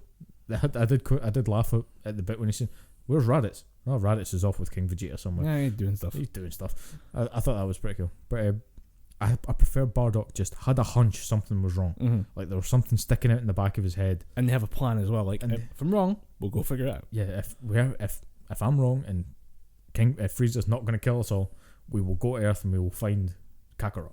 Yeah. But I prefer that over the just I got hit in the back of the neck with a weird alien fish man and now I have psychic powers. Yeah, which is, it seems strange that it's kind of nice that they focused on that, but for some reason when I see the shot of Frieza launching the death ball towards the planet and Bardock is the only one there firing against it, that seems very odd, because almost if you don't know who that is, it's almost impossible for you to tell who it is. It's kind of a throwaway if you don't know who it is. If you don't know who it is, it's just a random Saiyan warrior trying to blast away the apocalypse. Yeah, but they explain it a bit because it shows you Bardock talking to Genie and says, "Tonight I'm gonna steal a pod and we're gonna send Kakarot away." Yeah, and you can see enough of it. You know Kakarot is Goku, and you see the family resemblance. Yeah, and you think, right, obviously Bardock's not going to stand this. He gets the feeling that something's going to go wrong. Makes sense that way, but ultimately, if you don't even know who Bardock is, his final stand is going to be ultimately passed over. It's so strange that they actually. It would have been better if they didn't show it. Yeah. Like if you just have Bardock say, "I'm not sure what's going to happen. I'll just send the pod and we'll deal with it later if I'm wrong." And then all of a sudden you get it's almost like a couple of frames of Bardock's face, and then he blasts in the thing. If you don't know the context of Dragon Ball, if this is your first experience of that part of the same timeline of the timeline of Dragon Ball Z, that warrior standing up against the annihilation of his race means nothing. It's almost, you would have to be like, "Oh yeah, that's Bardock." Yeah, I ultimately think you need to, if you're watching Dragon Ball Broly, you're not going to get it as much as if you know the storyline behind it. If you're watching it just fresh, just that part, just that one scene, for some reason sticks out to me as being odd, that it either should have been longer or just not there. Because if Bardock doesn't get to go to fly up and fight the giant death orb, that would be okay. Ultimately, if they could have extended it by a little bit, what I think they should have done was Bardock and Genie send Kakarot away. Then they have this, because they do it at night, and when the planet gets destroyed, it's the middle of the day or something like that. Yeah, it takes his time, because Frieza's gathered above the planet. It goes to nightfall. They send Kakarot away, and they come back. It's daytime, and then Bardock's getting the shit pushed in. The better thing to do would be, Frieza's men are gathering above the planet. Nope, this is what I feared, and then have him rocket up into space. But they don't show any of that. And when I saw it in the cinema, I saw this scene and thought that was odd. I feel like there should be the extended cut, and we should have that explained. But I have the collector's edition, which would have any kind of extended cut. There is no extended cut. Yeah, there's no extended cut. And there's just, that happens. Like, it just happens the exact same way it did in the cinema. And I feel like either you take that out or you expand it. Yeah, I think you need to expand it. But ultimately, I think it's fine. Because if you're going to explain this is where Kakarot came from, you're going to show him, like, this is his father, this is Bardock, and this is where he came from. And you think, like Goku, Bardock's going to keep fighting. Yeah. So that's why I can see it's important. But ultimately, I do think you need to expand it a bit. Yeah, because they show Bardock in front of a group of guys who I think kind of look very similar to the ones that originally in the Bardock Father Goku movie. I think they're meant to be Frieza Force. Yeah, they're Frieza Force, but the thing is, he's all torn up. Like, his armor's all cracked and patched, and he's like missing part of the chip from the shoulder and stuff. Like, he's clearly done something. Yeah, he's done some fighting, and we know it's Bardock, and we know what he's done because we've seen the original movies. But remember, all that's not canon anymore. Yeah, well, that all got taken away. But these events will be canon because they're now included in the new kind of in the movie. But at the same time, like, out of context, that makes no sense. That just that one little shot just bugged the fuck out of me. I was hoping they'd fix it in the DVD release or the Blu-ray release. There it is. Those are the words. Yeah, words are hard, man. I get it. And then we don't have a fix. It's so strange. I don't know what the plan was. I can imagine they might do a director's cut, because the way that quite often they do it is they'll release the main movie, then maybe a year from now, maybe even less than that, we might get a director's cut. Because some movies do that. Not often, but some of them do that. I can't really see them doing it for Dragon Ball. But the problem is that the studio or most of the people who are involved or were involved in that movie are now moving on to Dragon Ball Super's next season. Yeah. So they're going to be tied up. So getting that team to go back and fix or to like correct a minor thing. Yeah, just to kind of expand on something. It's a bit excessive. I would like it, but I can see them just not doing it. Yeah, and then we have the reveal that Planet Vegeta was annihilated, and you have the cutaway to Chibi, Prince Vegeta. Yeah, young Jeets and baby Jeets, baby Jeets and Raditz, baby Raditz and baby Vegeta. Which is it's so funny to see those guys. Especially just the fact that Vegeta, one of Vegeta's opening lines is, "Oh wait, Planet Vegeta's been destroyed. Damn it! No, I'll never get to be king." Yeah, like it's such a weird, like self-centered, like that is what Vegeta used to be. That's what Vegeta used to be. Yeah. Now he's a lovable, gruff, pain in the ass dad, but at the same time, he used to be a complete cock.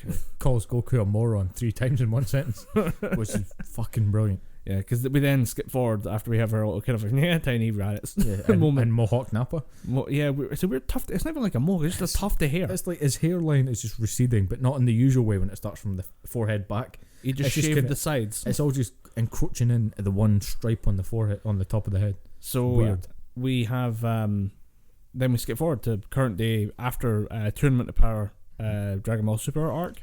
Goku, Vegeta, Bulma, Beerus, and Whis just chilling on an island that Bulma owns. Yeah, because I mean that's a weird part of that we forget is that Bulma is somehow like Mark Zuckerberg mixed with Elon Musk mixed with just like 10 other billionaires. Yeah, like she has their wealth. I think there was an anime poll that they did in a magazine, a Japanese magazine recently. I think she is the she's the wealthiest anime character of all time, just because she can buy islands and shit.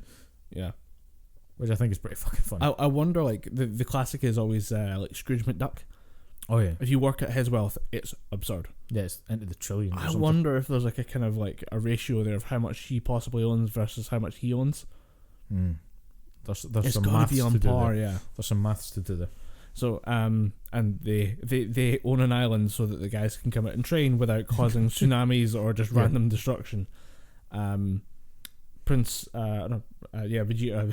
goes absolutely berserk at Goku for like 5 minutes, calling him an idiot because he's an idiot. Yeah, that was pretty funny.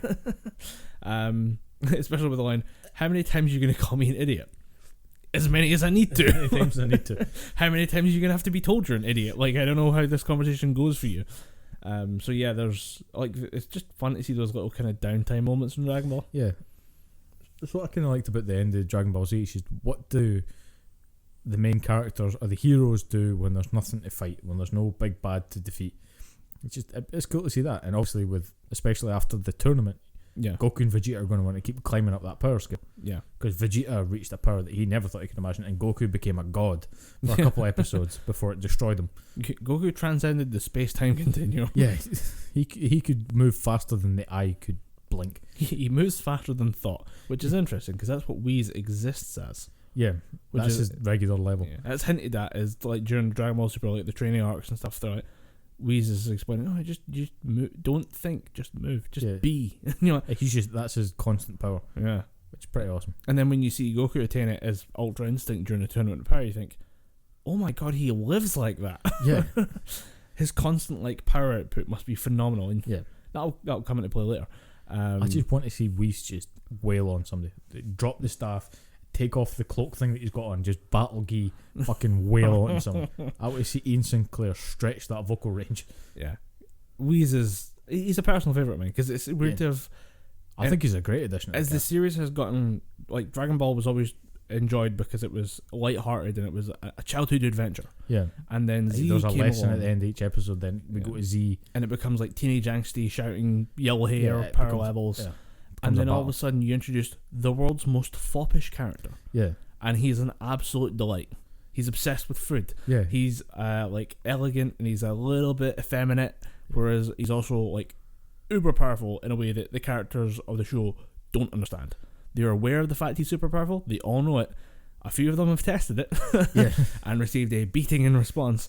But we mostly see his power as like kind of through the lens of his relationship with Beerus, because Beerus is a fucking god. Yeah. He's a machine made for destruction, but he's afraid of Whis.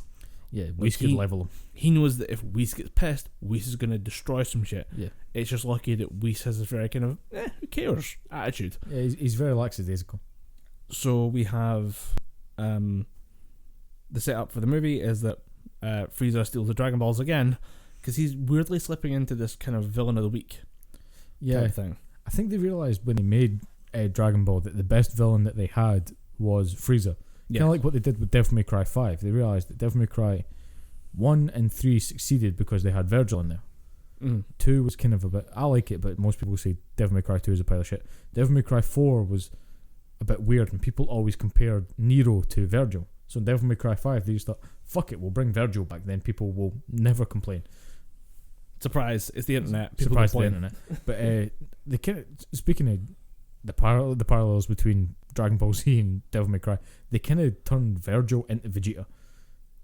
Him and Dante at the end of Devil May Cry 5 are in the underworld trying to fight off hordes of demons so they can shut the portal between the demon realm and the human realm. And Virgil's just they just fight each other constantly, but it's getting to the point where they're not trying to fight to kill each other, they're just fighting for the sake of fighting because they're brothers and they like beating the shit out of each other. And at the end of it, a shit ton of demons start swarming Dante and Virgil, and then they just start fighting like back to back, watching each other's back, and just like they just turn Virgil into Vegeta, and I am A-okay with it. Well, Vegeta is become the kind of the golden standard for A. Tsunderes. B. I don't know what that means, and I don't want you to tell me. Don't even fucking tell me. You know what Tsunderes are? I don't know. Don't tell me. No, Shut up. Stop. I don't want to know. It's a character who starts being emotionally distant and then warms over time. You know this. You fucking know. I don't fucking know what that is. You totally know what. There's don't know so what that many is. characters fit in the Tsundere archetype, and it's Vegeta to the max. I don't know. I didn't know until now what a tsundere is. Oh, you're gonna fucking learn, boy. You gotta learn. I don't want to learn. Learn some shit. You're gonna learn some weeb shit, my boy. I wanna. You will learn your tsunderes and you will like it, sir. But he has become this kind of archetype of completely against the main character, like a physical opponent, and then a begrudging ally, and then eventually admitted friend. Yeah. Because that the powerful moment for him is during the Buu arc where he says, I think Goku's just going to beat me. Yeah. I think he's just going to be better than me for the rest of the time. He admits that. And then he totally throws that out the window because he refuses to bow down. I'm pretty sure he even says, I would never say it. He says something along the lines of, I would never say it to your face, but I'll admit it. You're better than me. Yeah.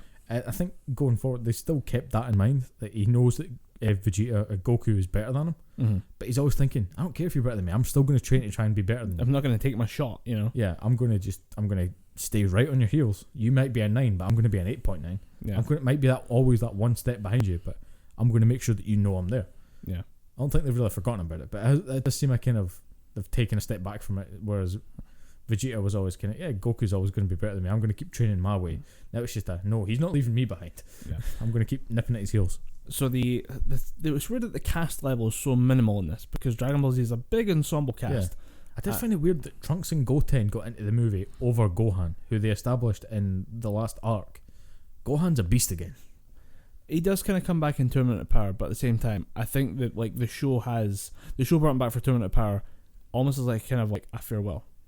In my mind, I think it's going as a farewell. The story is Goku Vegeta. Yeah, I think that's going to be. I think they're going to be the two primary antagonists from now on. Yeah. So Beerus, for obvious reasons, you leave the God of Destruction out of it as a babysitter. Yeah, they do the Captain Marvel thing. He could end the fight very quickly, but let's have him babysit the child. It's funnier if he's a babysitter. It's fine. If he rages about it, we get a good laugh. Yeah. Easy points. It's the fact that he moves all his shit down to the beach and he's still got the baby sitting with him. So I'm going to do this job properly. And they I would have also liked it if they did another version of the Piccolo sitting with crossed arms, just kicking the baby. The rocker back and forth. I think it's in Super. Gohan and Videl are going out and doing something, so they get Piccolo to watch Pan. Yeah, and Pan's sitting there in the little rocker. Dude, Piccolo and Piccolo's just sitting there, crossed armed, just rocking it back and forth with his leg. Would have liked to have seen that if you'd just seen Beerus lying sleeping on a sun lounger, just rocking the cradle with his tail. I think that would have been pretty cool. I think the Piccolo Pan, Gohan and Piccolo, was always the kind of very funny kind of weird relationship, because it was almost kind of very abducty. No, it's not almost very abducted. It was abducted. It straight up abducts Gohan. He abducts a 4-year-old child and comes back when he's 5 years old and says, right, you're going to fight alien tyrants now. You're going to kill them because you're stupidly powerful. But the Pan Piccolo relationship is hilarious when it comes up in Super. Mostly because Piccolo, as being obsessive and learning everything, knows exactly what a human child wants, despite never having a normal child himself. He is the best dad by a mile. Fuck you, fight me. So we have Goku and Vegeta head up north or try to intercept Frieza's men who are on the way to steal the last Dragon Ball. For the dumbest wish in all existence. We skated over that as well. I think that's hilarious. I think it's their funny. wishes are funny. It's funny. I'm not saying it's not funny. It is very, very funny, but it is the dumbest wish of all time. I think when you How many people are left in the galaxy that still make fun of Frieza's height that aren't hooked up to some kind of assisted breathing apparatus? He will gut punch the fuck at you. But I think there was a point there to point out. Is that short? Maybe a cock punch. He's short. Tiny little bitch. They have it seems like when you look at the number of people that the Dragon Balls are so powerful, they could help everyone on the planet be whatever they want to be, and we could have a utopian society using the Dragon Balls. However, it seems like the joke was that the Dragon Ball Z characters, the main cast of the Z Fighters and their friends, would do this type of shit. They would have these petty little things that they try and fix that they could just get over, but let's just summon an ancient dragon and use that to fix our problems. And the idea that Frieza has also stooped to that level of just pettiness, but he's always kind of been that petty. Yeah. Especially when it's something that's about him that bugs him that could be better. Like, he was originally wishing for immortality, but then he's learned a lesson that if he was immortal and couldn't die, he'd just get the shit kicked out of him for all eternity. Yeah. He realises that Goku and Vegeta are always going to be that one step ahead of him, so he goes, if I become immortal, then those guys will never stop being punched in the face. This will never be fun. Vegeta's an angry man and Goku's a bit of an idiot. I think they keep fighting until they fall. So the wishes, they're so dumb. I think if Frieza was immortal, you'd get some kind of weird Mortal Kombat Shinnok thing where Vegeta would just go rage and cut Frieza's head off, leave it on a mantelpiece. He's going, you're going to fucking stay there and you're going to think about what you did. I do like the fact that the wishes are nuanced to the point of Bulma wants to be 5 years younger. Not 10. 5. Because that'd be noticeable. Because 10 would be noticeable and people wouldn't know what a plastic surgeon is, and then she'd have to explain everything that was going on. But both Frieza and Bulma have thought about their petty wishes, because Frieza wants to be 5 centimeters taller, not 10, because then it'd be like too much, it'd be noticeable. He wants it to seem like the illusion is there that he's still growing. 5 centimeters isn't much. I know, but it's enough to make people think you're still growing. So these wishes are so petty and so stupid, but they've clearly received a decent amount of thought in them. Yeah, they've clearly thought about it a bit too much. And I just found that so funny with it in the cinema, and it's still funny now.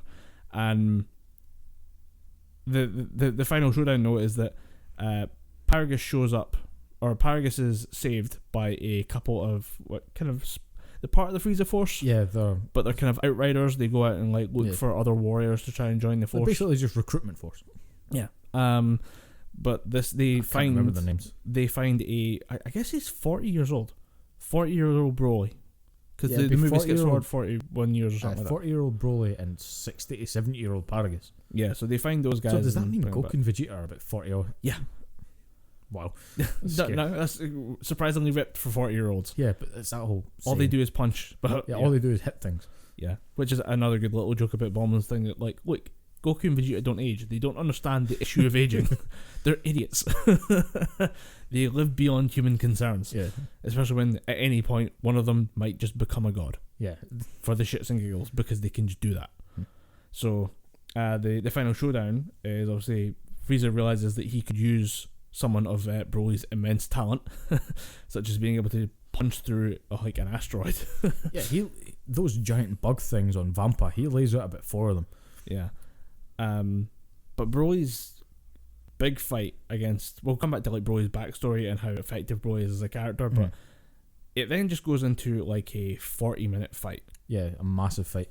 Between Broly and Vegeta, which, as a massive Vegeta fan, I'm sure I was watching this going, Dom is going to love every fucking frame of this. I think I had another Avengers Endgame type moment where I just didn't stop smiling. I had that massive ear grin, just going, this is fucking cool. This is the Dragon Ball movie I've always fucking wanted. Yes. Because, like I said, I spoke about it earlier, they sort it out by saying that he doesn't hate Goku anymore, because why would he know who Goku is? Yeah. He hates Vegeta because he sees the resemblance, or Paragus has told him that's the people that take me away.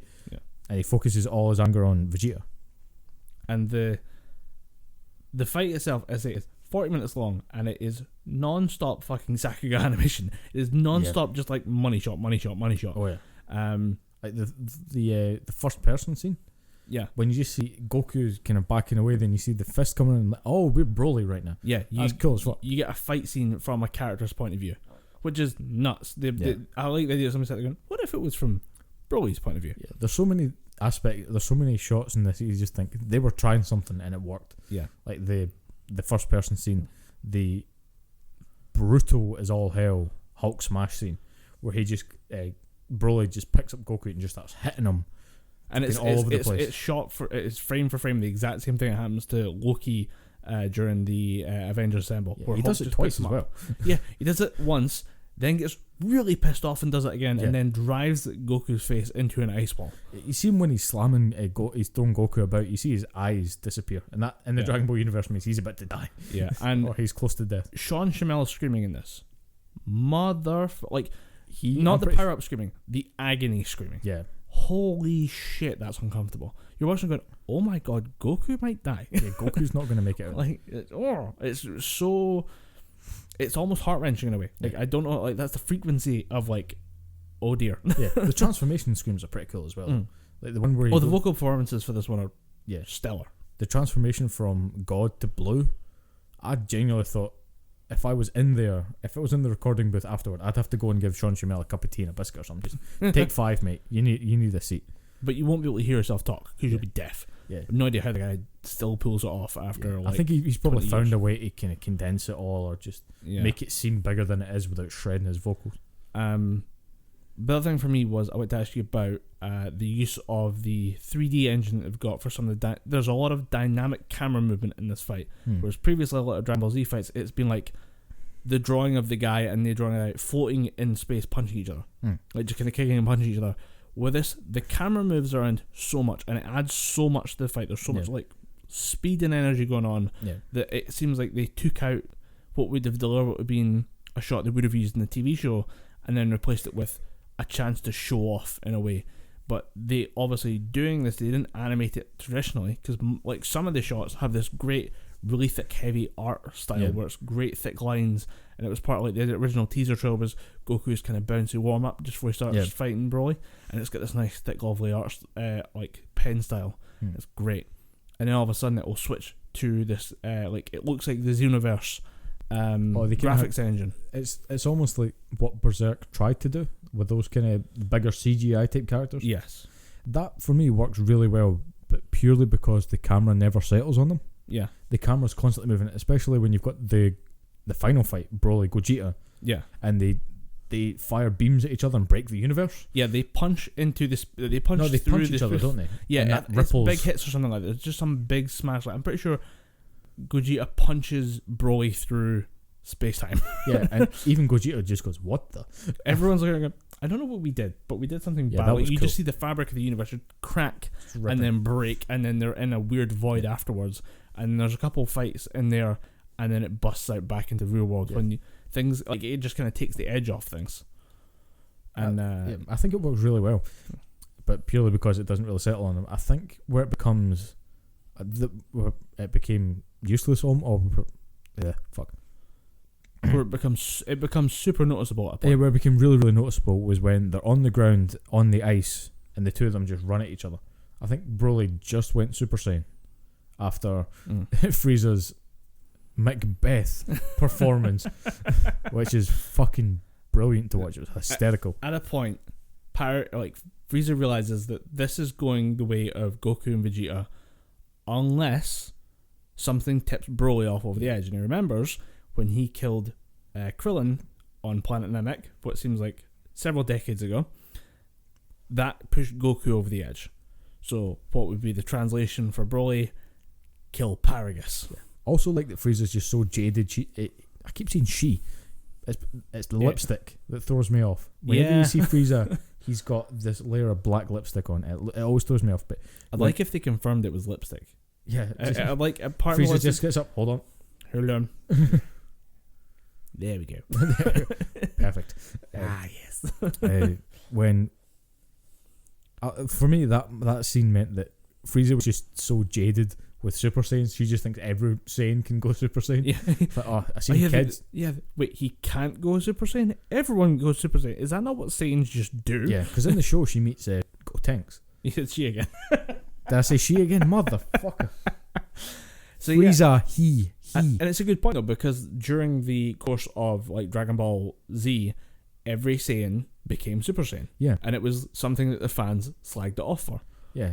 But then Toriyama stepped up and said, no, this is why they can go Super Saiyan, because it's all about It's about a connection between, like, well, there's some weird, like, fake science version, yeah, but I think it's to do with the connection to humans and the Saiyan spirits. No, it's more to do with, there's these things in the Saiyan's body called S cells, and they only appear in kind-hearted Saiyans, which is why none of the traditional Saiyans that were under Frieza's rule achieved the power. Because they're just mercenaries. Yeah, and that's why you had Kid Trunks and Kid Goten Just get popping Super Saiyan, yeah. at the age of 4, because they were all just morons. Which is the funniest scene of, like, that kind of arc is them, Vegeta takes Trunks into the gravity machine chamber and says, we're going to train, because you're going to train you, boy. You're my son. Yeah, I'm not letting Kakarot's kid beat me. You'll not be a weak little bitch.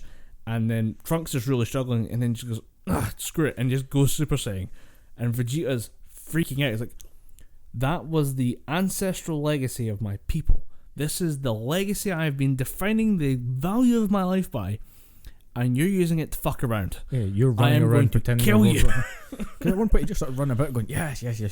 You're running around like Roadrunner. I had to die.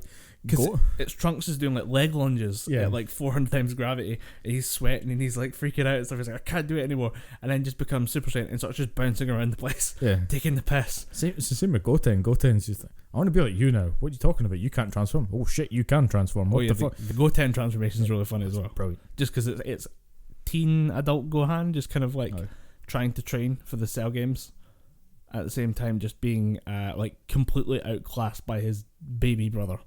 Yeah, just so much fun to laugh at the kids of that, and then realizing that, oh wait, it does have a weird consequence of Frieza, who knows nothing about the Saiyans, who just assumes that everyone can go Super Saiyan, because she's seen, she witnessed. I said she again, motherfucker. He has witnessed firsthand Goku transforming. Yes, and then he, in Resurrection F, seen Vegeta, and then Gohan in Resurrection F as well. So I'm pretty sure he just assumes that everyone can do it. Yeah. Because in the TV show he sees. I'm making a point now. I keep saying I'm waiting for you to say she again. Because Frieza, pretty sure. And then he meets Trunks doing it from the future as well. Trunks doing it from the future, and then I'm pretty sure he sees Gotenks in the TV show. Gotenks tries to fight, and at that point, or am I thinking when you're thinking about the one where Hitler comes back? No, I'm thinking about in Battle of Gods when Gotenks tries to fight Beerus. Yeah. But even at that, I'm pretty sure Frieza would probably know that the kid can turn Super Saiyan. Yeah. So he just assumes it's just a natural warrior state, and then we don't realize that it's different for every Saiyan. The journey, the pathway there is a kind of self mastery type thing, and we have to just watch. Broly not quite make it there, but because of who he is, like, he just seems to have no limit. Yeah. In the fight, as it's 40 minutes, and you look at it, you're never bored. It happens so fast. The end of that fight is just so. It's a relief in a way. I don't want to spoil how it ends. Do we want to go that far? No, I can. Unlike Detective Pikachu, I kind of want people to watch Broly. I mean, I kind of want people to go and see Detective Pikachu's look and get more movies like that. But I think with Broly, I want people to see it for themselves, because part of what makes it so interesting, because it sets up a lot, but part of why you will be interested in a 40-minute fight scene is you're going to care about Broly. Oh yeah, and they do a really good job. Phenomenal at doing this, like, great setup for explaining like why you're going to give a shit. It's just going to be a very weird sentence, but I'll go with it. They do a really good job of humanizing a previously monster-esque human killing machine. Yes. They do it pretty well, but I think that comes from a writer who wasn't just, he's just a really strong Saiyan that no one can beat, and he will be green and he will be Hulk. Yeah, he will be Green Hulk punch people from Spaceman. Toriyama just steps in and goes, bitch, give me a pen. We'll talk about the fact that during the years of being isolated with just Paragus, there is his vengeful, angry father, who was so dumb with the Saiyans that he was kind of happy to hear that Prince Vegeta or Planet Vegeta blew up. Yeah, he even says that to Frieza. He says that you tell me that my home planet has been destroyed, but I do not mourn for it. Yeah. He had nothing left there, and he was so spiteful and hateful that he turns his son against Vegeta. Oh, he turns his son into a human weapon. Yeah. He turns Broly into the monster that you expect to see in the movies based on the first 3 movies that are now no longer canon. But he just indoctrinates his son into this weird way of thinking that there's no fun, there's no love, there's no life, there is just violence. Yeah, there's just revenge, and that is all that you will live for the next so many years. And it's weird that you get to see Broly experience a little bit of fun with the animal Ba, who is a giant weird kind of wolf-faced creature that lives in a weird crater puddle thing. It's a very weird thing to explain. It's a very Toriyama design, and it was kind of fun to watch, like this weird planet's life. It's quite odd to see the playful side of Broly that was quickly shut down immediately by Paragus. But that's what's so good, is that you realise that Broly would have been a normal kid. Yeah, Broly just wanted to be a kid. Broly made friends with a giant animal that would, like, he had a puppy. Yeah. Yes, the puppy was about 100 feet tall and would bite its way through a planet if it felt like it.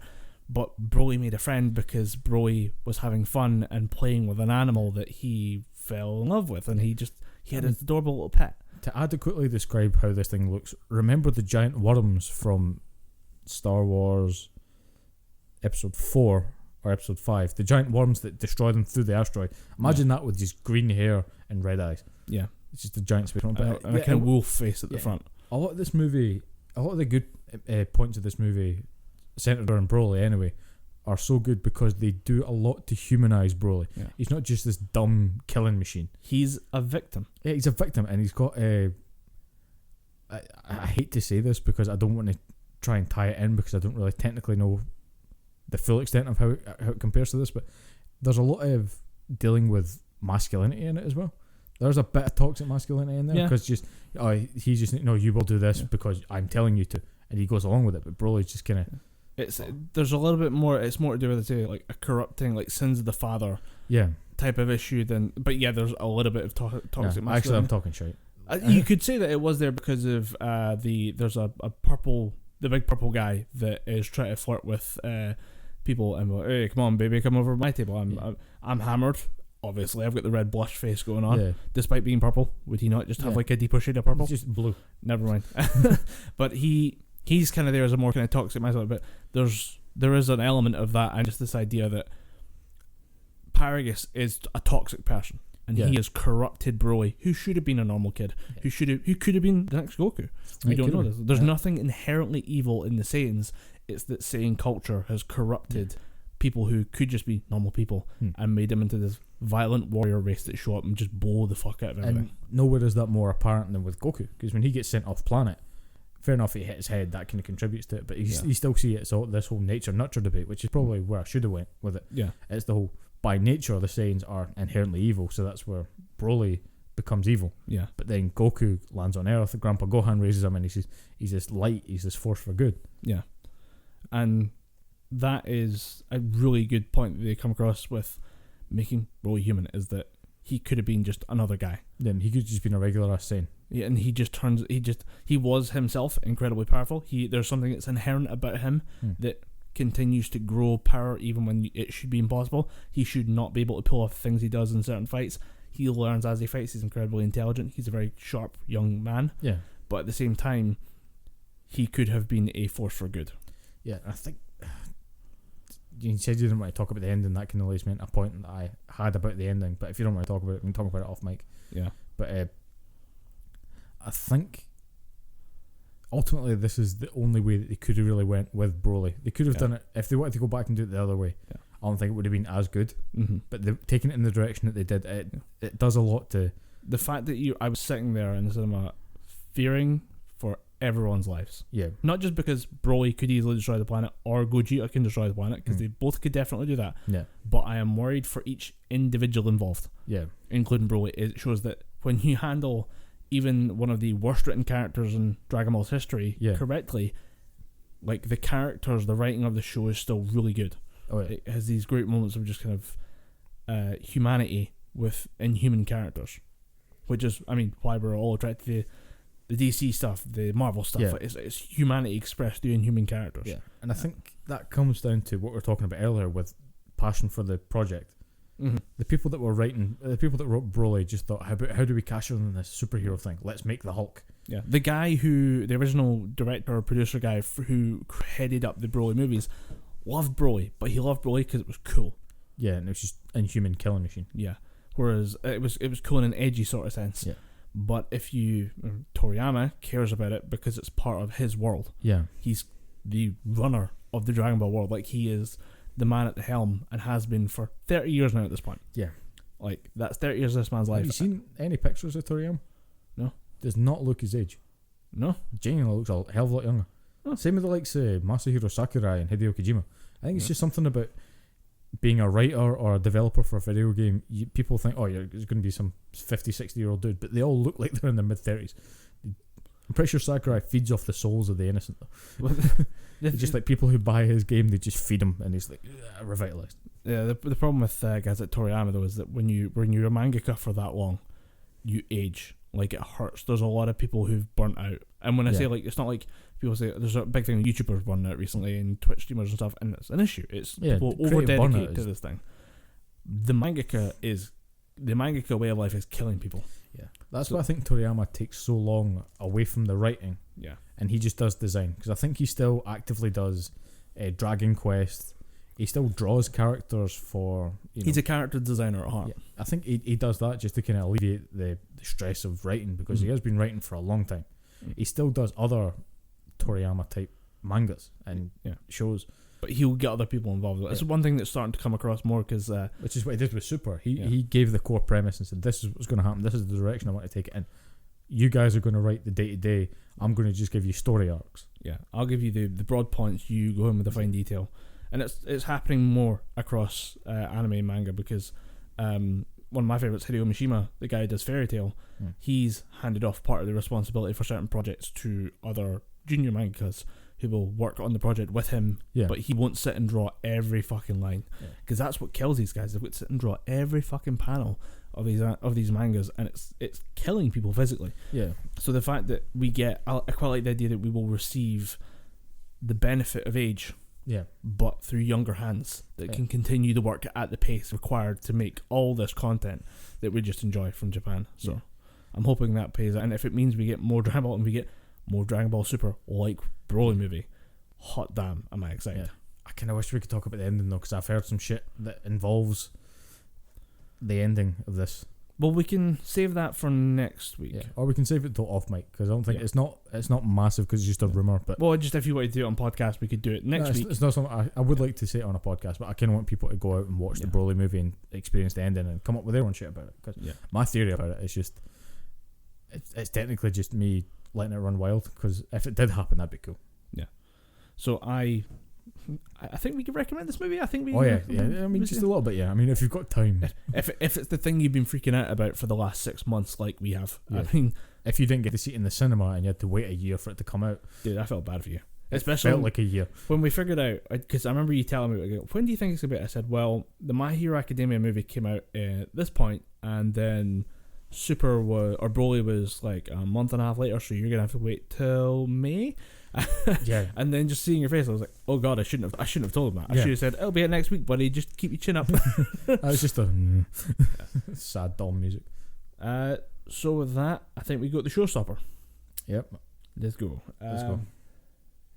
So normally the showstopper is kind of something that I dig up from like the bowels of some weird subreddit that I find, and it's something really fucked up.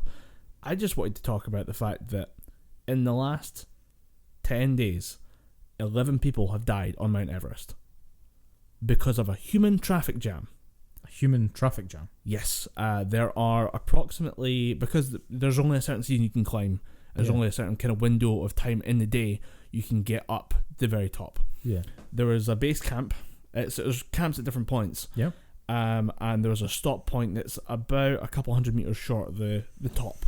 But that last couple hundred meters will take you all day. There is a limited window, and as many people as possible are trying to fit through this window. There are now too many people trying to climb Mount Everest. What the fuck is wrong with people that is a sentence I can say with a straight face in 2019? that we have too many people climbing the world's highest mountain. And there are 3 types of people that are trying to climb Mount Everest.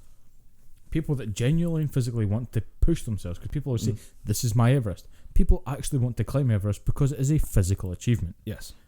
We agree on that. Dumbasses with video cameras and dickheads for Instagram. The last 2 are probably, 5 dickheads with cameras and 6 Instagram idiots are probably formed the 11 people that died to climb Mount Everest. My note on it originally from the notes today was, what the fuck is wrong with white people? Because you know it's white people. It is white. You fucking know it's white people. Fuck. I'm gonna dye my skin blue so I can stop saying I'm white. I keep going back to fucking up the planet, man. It's a Bill Maher joke from he was talking about is it now that Tough Mudder is one of the most popular athletic events in the country, what's wrong with white people? Like, yeah, we literally are running through mud, electrified fences, almost drowning ourselves, being electrified, jumping and climbing over just like piles of like wood and stuff, and it's just because we're bored. And now Everest is achievable, it's doable, it's been guided and documented, and there's probably a YouTube video about how to climb Mount Everest. Yeah, I fucking guarantee you there's at least one up there. And now it's become so accessible, and the Nepal government is allowed apparently about 300 permits, because right now there's supposedly about 300 people upon Everest, plus their like handlers and stuff, like 300 people making the attempt, plus whatever like staff you need. Yeah, the guides, the Sherpas, the people carrying equipment. There's those people involved in the mountain as well. The people that are climbing up still need staff. Yeah, they need help. Carry my bags. Carry my bags. I am too tired. But the thing is, an estimate on how much it takes to actually climb, like train for and then climb Mount Everest, is about 50 grand US. Really? Yeah, when you include the time it takes to train, all the amount there should be stuff you do before, and doing all that should cost you about 50 grand, because you're also paying for the permit, you're paying for like a kind of license to do it, the visa to go to Nepal and stuff like that, and how you like the actual plane tickets themselves are probably not cheap. Yeah, I can't imagine there's a lot of places that fly to Nepal. Yeah, there's probably very few airlines that will travel to Nepal, because Nepal is what, the Philippines? No, Nepal is between China and India. Yeah, that's a while away. That's a long flight. And considering China doesn't like them, you can't really fly through China. Yeah. They won't let you. Go to Scotland, find Damayet and climb that 4 times. Yeah. Just go up and down that 4 times. You'll be fine. It's the same thing. It's the same bullshit. And they have 50 grand for each person. I've taken a note of the guy who took the photo, because it's an impressive photo. It's just the line of people climbing up to get to this to get to the summit, Mount Everest, and it is just a conga line of people trying to get. It's not actually a fucking conga line, is it? Almost. Oh, God damn it. I was going to say, I will destroy every white person on the planet if that's true. Including myself. It's a photo taken by Nirmal Purja, who I think is actually, he's trying to do all 8 peaks of Everest in 7 months, because there's like 7 months you can climb, and then you get to the winter and you are not going up impossible. Yeah. You're not fucking touching that thing, you will die. So he took a photo of this thing, and it stretches on for fucking ever. It's the one that's in all the newspapers and stuff, and it's the one that's all over the BBC News. That there's this footage. There's also footage of people like stuck in like a lunge squat at like 30,000 feet up in the air, and just waiting to go. And all these people have been stuck here like that for hours. What, isn't actually physically stuck in one? No, just they're waiting to go up, but like you've got to hold a lunge pose because of the fucking steepness of the climb. Like you can't just stand. Alright. You'll fall over. You have to like be in a lowered down position. You have to be squat. Because the wind and stuff like that, like you have to be a bit more braced, so that the lunge squat helps. Jeez. By spreading out the weight. Surely at that point you think, I don't want to die, I will go down the mountain. Well, the thing is, there are now people who the problem is that there's like the paths up like 2 feet across. Think about how big you are. And then think about putting on like mountaineering gear and then your backpack and stuff like that, and carrying oxygen, because part of the problem is there's a lethal zone. Yeah, above a certain height. The ozone layer. Yeah, you're above the oxygen layer. You're at the point where there's so little oxygen that your body just starts to die. You need to have the gas tank, and you'll need to have at least 2 gas tanks to get up and down again. The problem is people are burning through the gas, getting to the top, and then when they come down, they've got to wait for like a gap in the people coming up, because you can't fit 2 people going up and down the same path, because it's so skinny and there's no organisation. Like, Alright. do you have somebody standing there directing traffic So I'm at the top of guessing Everest? 11 people. The 11 people that have died have been people that just think I need to go and have pushed past. Well, it's people who've died waiting to get to the next stage. Like people who've ran out of oxygen. Right. So it's not people that have actually died falling off the mountain. No, It's no, people this that have isn't- just exasperated. This isn't people falling off. This is people just dying. Like your Not body shuts exasperated, down. asphyxiated. You're basically it's kind of asphyxiating, but you'd be sitting there, you'd be waiting to get past it, and you'd run out of oxygen, and then it's kind of like carbon monoxide poisoning, Right. where you just start to get really fuzzy and lightheaded, and you feel really nauseous, and you think I'm just gonna have a lie down. I'm just And you gonna don't wake up. and then you never wake up. 11 people have died like that at the top of Everest. Surely after one, you think, guys, this isn't safe. We need to en masse march back down. Like we need to get out of here, but fucking idiots. I just look at it and I think this is such a weird problem to have. This is something that should never be an issue. If you want to feel good about yourself and spend 50 grand, it's called charity. Yeah, if you have 50 grand to spare, because clearly these people have 50 grand just kicking about. Or you applied for some funding. Yeah, That funding if could you have gone applied to a for much better funding- cause. Firstly, shame on the funding people. The people that are granting funding, the banks that are giving these loans, don't give £50,000 to some fuckwad with a video camera on his shoulder who wants to climb up Mount Everest. Dude, Give it. the Instagram selfie's going to be epic. Dude, you imagine sitting there with my gas mask on. I've got the lighting's right because the sun's millimeters above my head. I'm getting it's burning the top of my head, but I'm going to get sweet fucking lights. It is the stupidest thing I think I've ever heard I of. hate white people. You just sit there going, fucking white people. Because, I mean, there's Even if There's it's no not other white way. people, there's no other people on the planet no who other do people. Like, don't you think any self-respecting person of colour is going to go, I'm going to climb Everest and die? this. No, I don't think there's any self-respecting person would do it. I just think the people who don't have the If you have a self-respect photo- happen to be white.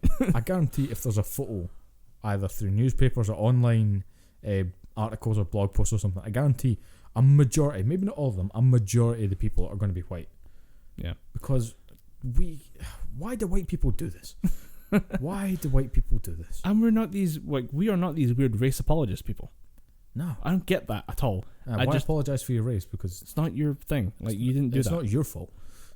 But at the same time, Why I will never apologise for anything any other man does, because I'm not apologising for my gender. Let that fucker apologise for it. I just look at this and you go, you just know. You just fucking know this is dumbass white people. So yeah, that's our showstopper because it's so stupid. That is I don't so feel like I want to talk fucking anymore. Nah, it's, So I really need the toilet. I'm just gonna piss myself right now.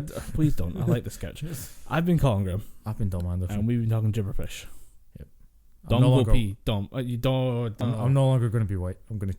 I thought you were going to dye do my the skin Alex blue. Jones. Like I don't need to pee anymore. No, I do need to pee, but no, I'm dyeing my skin. I don't want to be white no more because white people suck. Go blue. Go blue. Go blue. And you can follow us on Twitter at gibberpish. Yep. You can get daily updates about Dom's pissing routines if you email us.